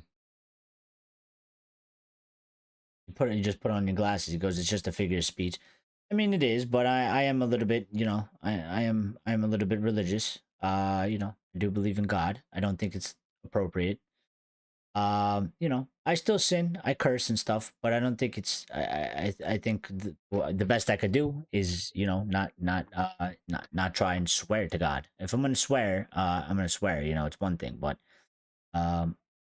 shouldn't use God's name in vain. I gotta stop saying those sayings. I swear to God, that one, and when I say God damn it, I got those two. I don't like saying them. But I have a problem, and I keep saying them. So, I don't want to say them. I don't like them. I don't like them. I don't like them. I'll curse. I have a problem with that. Even though technically shouldn't be a thing, but we're not perfect, so it happens. Andero says hi everyone, just passing through tonight. All right, well, thank you for stopping by. Hope you're doing well, Andero. We're actually probably just about to get off as well, so we've been live for 3 hours, and I gotta wind down and get prepared for Monday morning tomorrow. It's probably going to be eventful. So, but I hope you're doing good, and Darren, appreciate you stopping by, buddy. If you got anything to say before you jump out, and we get out of here, you could go ahead and throw it out there, and I'll read it off for you. So, but yeah, I mean, I don't really got anything left to say, to be quite honest.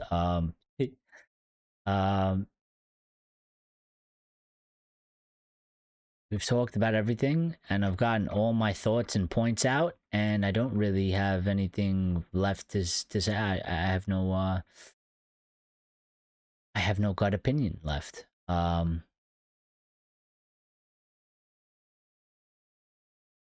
So yeah.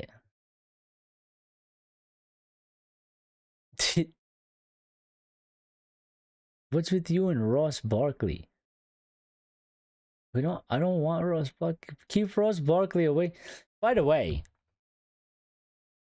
I just want to see this, by the way, before we get out of here, because I'm about to call out whoever it was, because I just noticed something, and I'm pretty sure that people are lying. And if people are lying, I'm calling them out. So,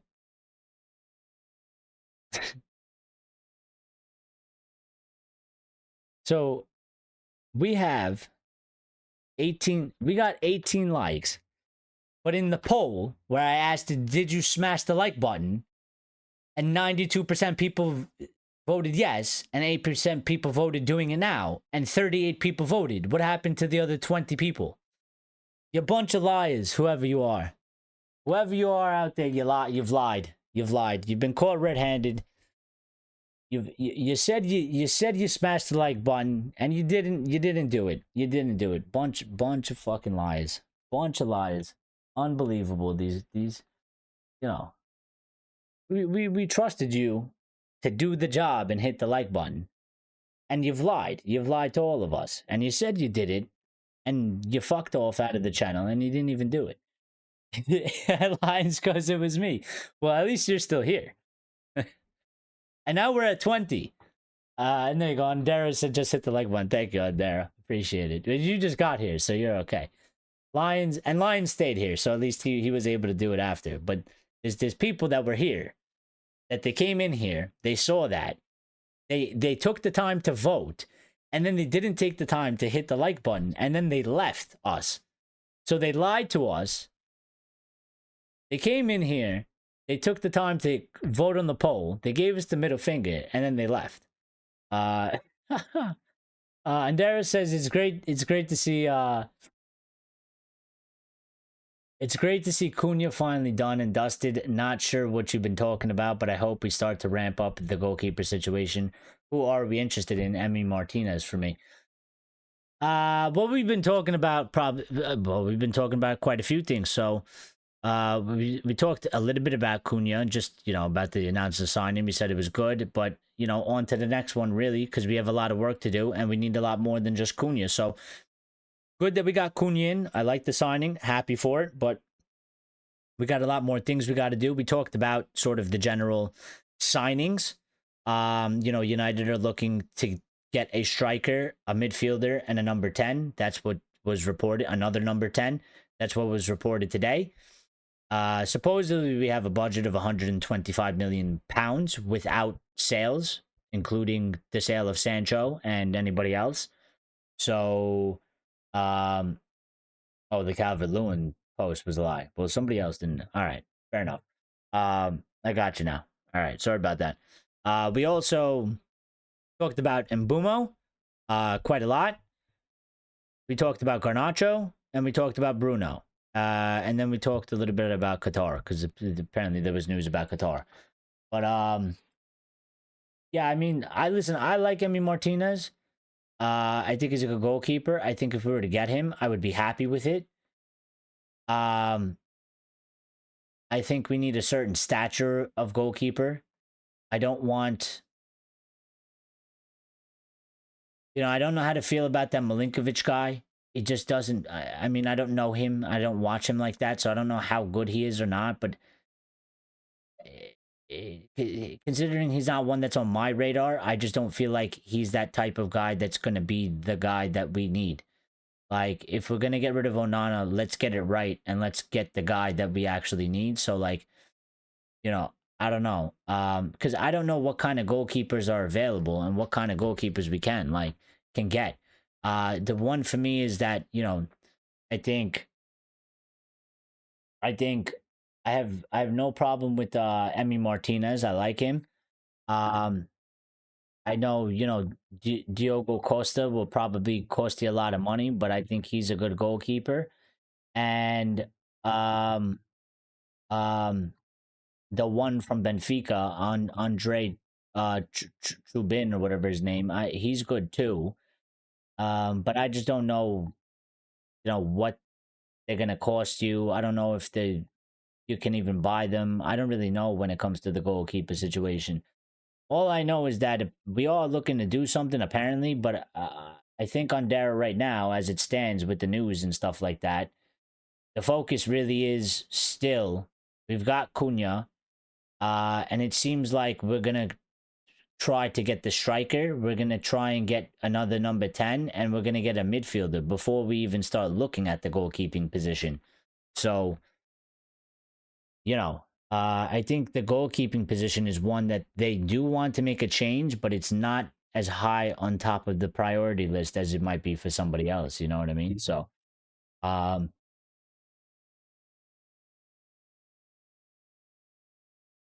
darn. Yeah, there you go. KDS has thoughts on Obi Martin and his progression. I mean, you know, he scored 2 good goals. I was happy for him. I think I need to see more.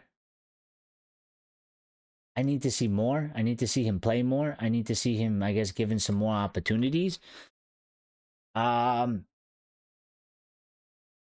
Before I can really kind of make a full judgment. I'd like to see him get some. Oh, that was Cheeto. Oh yeah, Cheeto. I would like to see him. I guess I would like to see him get some more opportunities. I guess maybe similar to Harry Amos. Like Harry was always there, and I was always like, he might not be ready. He might be ready, but I'd like to see him get a handful more opportunities so that I could really be like, all right, he ain't ready or he is ready. But worst comes to worst, I'm never against loans for these types of guys. You know, especially if they're not ready. So I would actually prefer to loan them than sort of keep them in the academy always, because I think if you can get a good loan for them, where they play a good amount of football and they get first team experience, I think that's the best for them. So, and there says Mbeumo would be a bigger signing than Cunha for me. Super consistent. Imagine what he could do with the right recruitment to go alongside him. Fantastic if we can get him. I think we can. Yeah, I like him very much on Darrow. A couple of the guys in here was saying that they want Dibling, and the story is that Dibling is the alternative to Mbeumo. I said I like both players, but I think Mbeumo has better qualities and characteristics for the system and kind of what we're lacking. He does have a good sense of strength, and he does have good pace. And also, you know, when you compare him to Garnacho, I mean, Mbeumo has 20 GA or 20 plus GA. So the same as Garnacho, but Mbeumo he can score you goals, but I think he has better decision making and he's less selfish. And he does look to, you know, get numerous assists and stuff like that. So I think he has all the qualities. I think Dibling is still a good young player. He's very quick. He's good at dribbling, and that's for sure. And he looks like a young, exciting kid. I don't think he has the same sort of strength as Mbeumo does, and I don't know if he can necessarily hold the ball up in the same manner as Mbeumo can. But I prefer to get Mbeumo. I wouldn't go mad. I kind of likened it to, it's not the same as like where I believe Gyökeres is like it's like Gyökeres to Delap. Like I think Mbeumo, maybe in Dibling, maybe they're like a little bit closer. I think I would still put Mbeumo over him, and I would prefer Mbeumo, and I would go for him, and I would make that my first choice. But I think Dibling is also a good player. So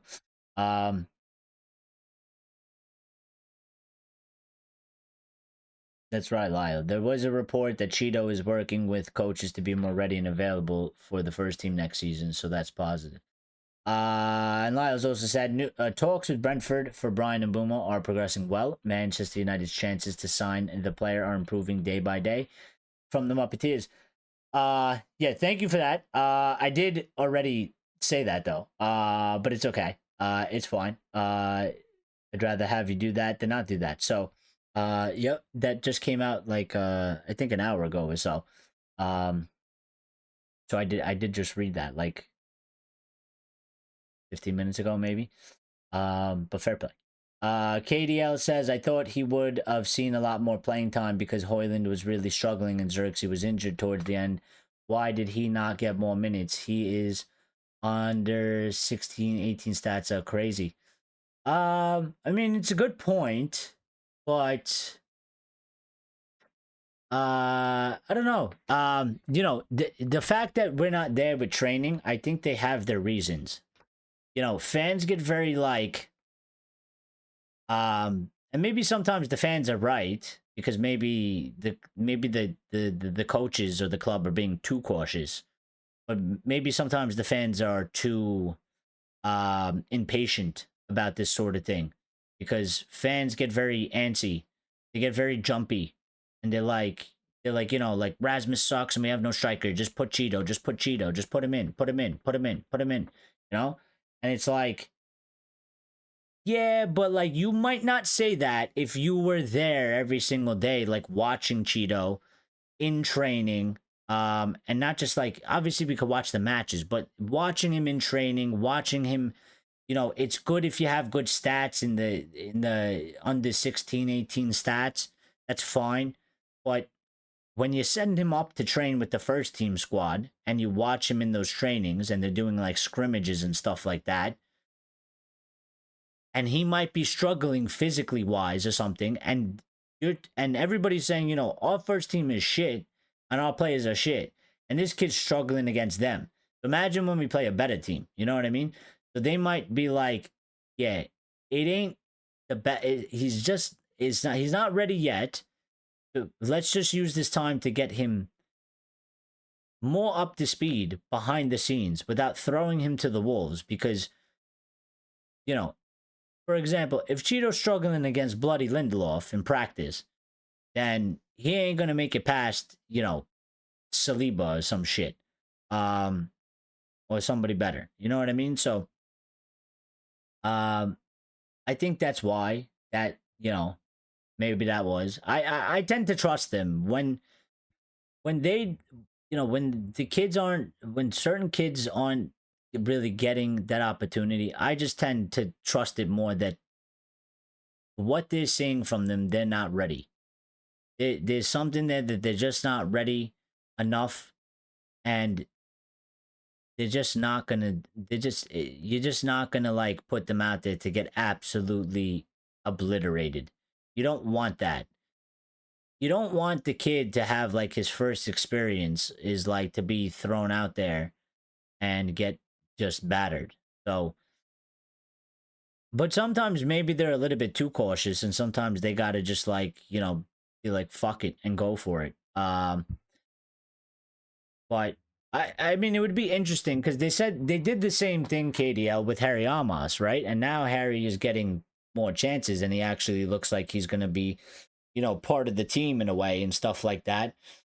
And his role is going to grow. And I used to say the same thing, KDL, before you were part of this channel. I used to say all the time when Ten Hag was here, I'm like, we don't have a left back.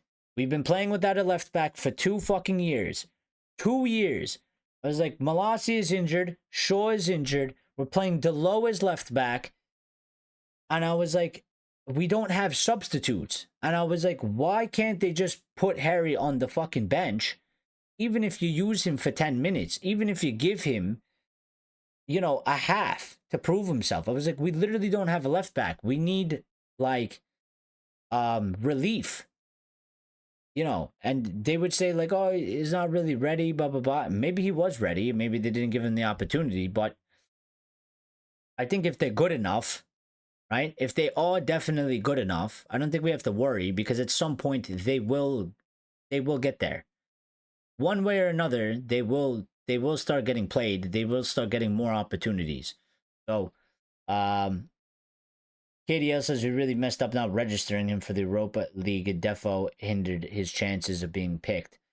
Well, I mean, yeah, but I don't. But I think that's the reason. Also, KDL, I think that's the same reason. I think they were like, you know, at that point they were like, there wasn't a point registering him for Europa League because I think they looked at him and they were like, he ain't ready for that step.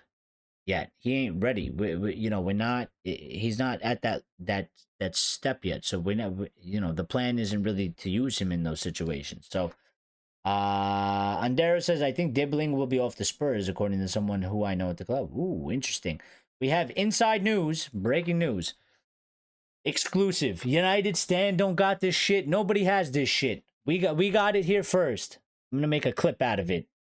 Dibling is gonna reject United, or United are gonna miss out on Dibling, and he's gonna end up at Spurs. You heard this here first. If it comes true, source Mr.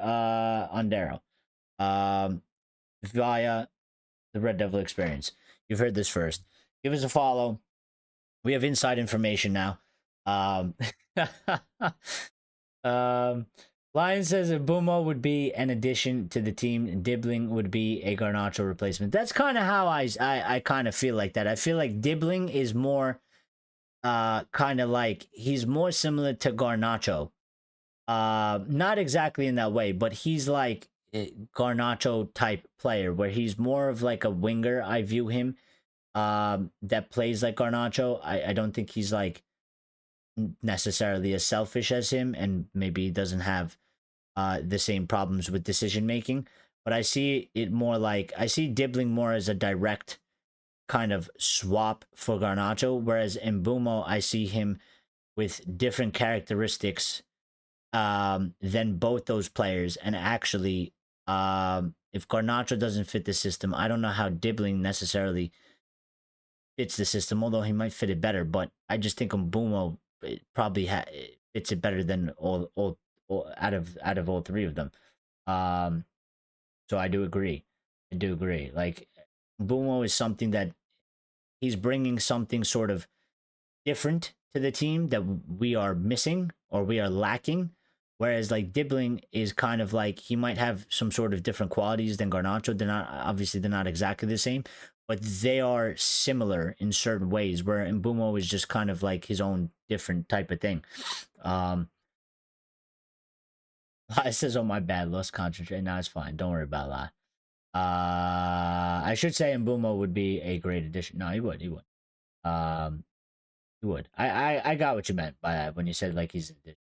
KDL says, I don't really rate Tyler Dibling. He's a good prospect. Reality check. He just got relegated.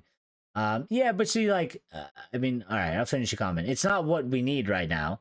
We need established, proven players. This rebuild has a lot riding on it. Well, yeah, I think we do need some. We can't go too young. I do agree with that. I don't necessarily agree, KDL, with the part where you say like, you know, I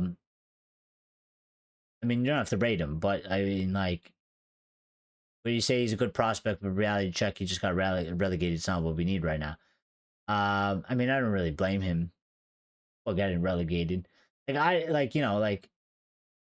I don't know. I don't really like that sort of stuff, in my opinion. Like, and when I say I don't like it, I mean, like, you can say it. I don't care. But I'm just like, it's not something that I take into account. I don't look at it and be like, yeah, he got relegated because he's a young kid and he was on a shit team and the team got relegated, you know? And yeah, he played in that team, but him, Tyler Dibling by himself, you know, not even Bruno Fernandes. I think if you put Bruno Fernandes in Southampton, I don't think Bruno would have been able to save them by themselves, you know, because their team was shit. So I don't really hold that against him. He is a good prospect. And actually, I like him. Like, the first time I seen him, I'm like, he looks quite sort of an exciting prospect. And I think maybe he could be a good player. But I just say that I think Mbeumo just probably seems like he fits the qualities better overall. So, for what we need, the characteristics, and he's a little bit more experienced. He's a little bit more prem proven, stuff like that. And that does fit into the bill of like, we can't go all 110% completely young. You can mix it up for sure, because I mean, again, if you look at PSG, like, they got Doué, they got Barcola, and there's João Neves. You know, those are all young players.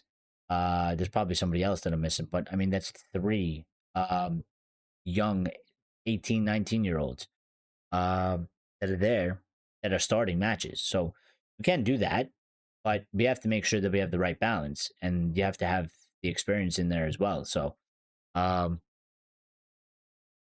there it says yes. As far as I know, it's the haggling on the asking price. Dibling is keen to move there, I'm told. No, I don't think.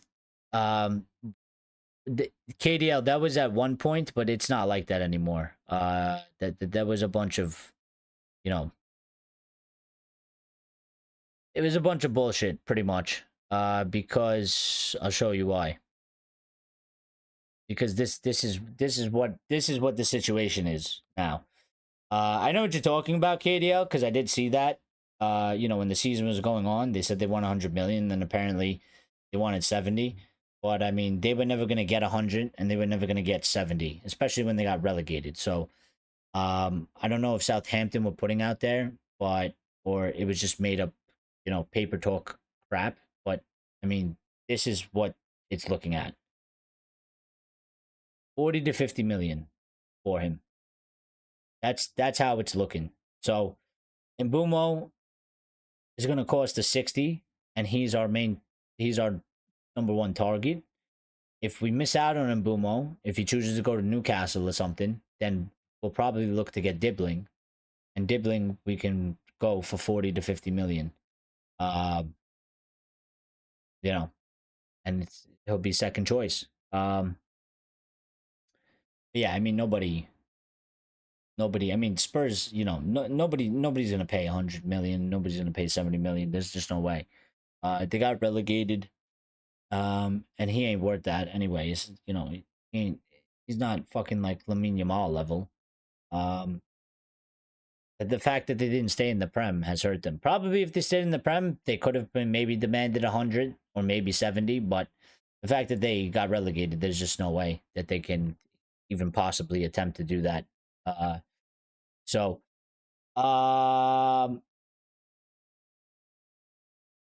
Lion says, after every stream, I become more and more curious who you are. Yo, he might be, No,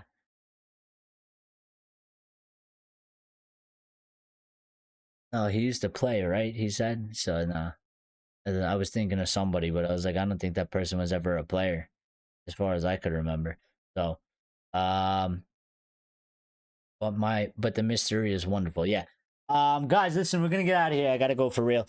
I don't know if we're gonna stream tomorrow. We could stream tomorrow. It's a possibility. I'll try to keep you guys updated in the Discord. I'll let you know. Obviously, I'll try to give it to you. A decent hour or two before. I feel like we probably should stream because it's Monday, and I feel like, I mean, I know technically Sunday's the start of the week, but it's Monday and it's like a new week and stuff. And I feel like maybe we'll get some stuff out of that, so it might be a good day to go live. But we'll see. But anytime we do go live, it's always going to be at 3 p.m. Eastern time, which is 8 p.m. BST or UK time, whatever you want.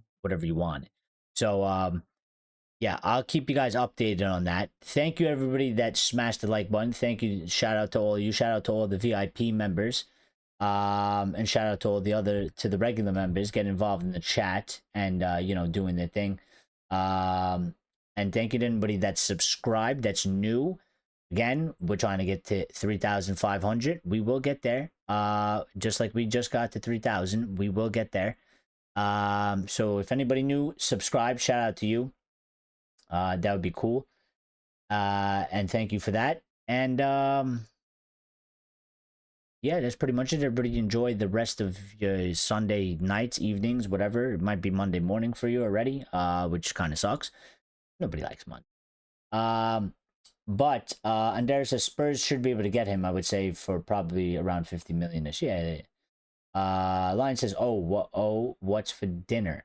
Dinner I made yesterday, honey buffalo chicken. Yeah. And I made garlic parmesan potatoes. So I made them, by scratch. I made the sauces and all that stuff. Hey, the garlic palm mashed potatoes came out amazing. The flavor, beautiful. The chicken is good too, but the flavor for the garlic palm potatoes, it came out really, really, really good. So I'm looking forward to eating that because I'm actually quite hungry and I do need to eat. So KDL says Dibling got 2 goals and 0 assists this season. What are people seeing that I'm not? Did he really? I thought he had more than that. Did he only get 2 goals? I thought he had more than that. I mean, to be fair, what I'll say is he did get 2 goals. Oh shit. Yeah, and actually when I typed his name in, here we go. 1 day ago, Football Insider, Tottenham planned to sell 28-year-old and sign Tyler Dibling for 10 million extra. So yeah. Oh, I guess we're all in on Mbeumo. What we're seeing is we're not necessarily looking at goals and assists. Clearly, because he doesn't have the stats. What I would say is it's the eye test. It's him playing in matches, and him getting on the ball. And again, it's too probably, in my opinion. I mean, that's where I watched. It's not because I'm like, yeah, he's banging in goals and getting assists left and right. It's because when I watch him on the field playing, and him getting on the ball and doing the things he does, I'm like, he looks like he has like some good aspects to his game. Obviously, he would need to add more in terms of you need to get more goals and you need to get more assists because that's literally part of his job. But at the same time, I would also be like, I don't know to what degree you split the blame, because again, he played for Southampton, which was like the shittiest team possible in the Prem, and you could be a decently good winger, but if the rest of the team is shit and you're winning like 2 matches out of 38 and you're not scoring goals, I mean, where are you getting goals and assists from? Like, where is it going to come from? Like, but for me personally, just when I seen him, just with the eye test, just the way he dribbles and the way he, makes runs and stuff like that, he looks like quite a good player. He's a young guy. And yeah, that's why I think he's just a good, exciting prospect. He needs development. He needs to learn more, for sure. But I was like, I don't know. He looks like there's something there about his game that, you can grow that. It could be quite good. So yeah. But good points. Good points, KDL. I didn't even know he had 2 goals and 0 assists. I thought he had more. Quite crazy. But I mean, this kind of makes sense though at the same time, because it's like he played fucking Southampton. How many goals and assists are you gonna get, really? Maybe you could argue you should have more, but I mean, yeah,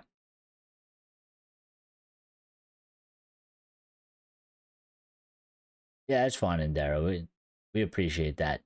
We appreciate that. We appreciate that very much. All right, guys. I'm getting out of here for real. I'll catch you later. Thank you for all the support. If you want to get in the comments after I end the show, down below, and throw up some comments in there as well. Those are always good, and we appreciate those. Line and Lyles always do it as well. I'd like to see a couple new people, maybe. So that'd be cool. But thank you guys. Appreciate it. Have a good night. We'll speak sometime soon. I feel like I want to do a stream tomorrow, so I'm kind of planning to do one, but it might not happen, so I'll let you guys know. But obviously, if anything big or major breaks throughout the week, we'll obviously be going live for that, as long as it's, from 8 p.m. UK time and forward. So but I'll keep you guys posted on, the kind of the schedule, because I'm kind of gonna make it up as we go. We're not gonna stream every day. We're gonna, you know, stream one day and then maybe not stream the next day or something like that. We are gonna have like two or 3 days off during the week, so one way or another. So I'll keep you guys posted and updated with that. Appreciate that, because I know it's much easier if I just told you, you know, we have a show Monday, Wednesday, Friday, and Sunday, and that way you guys know, and you know, it's easier for you guys to get involved. But you guys always do a good job showing up when I kind of just announce them anyway, so appreciate that very much. Lyle says, cheers, Eric, and all you Reds. Yep, cheers to you too, Lyle. Thank you very much. KDL says, see you soon, bud.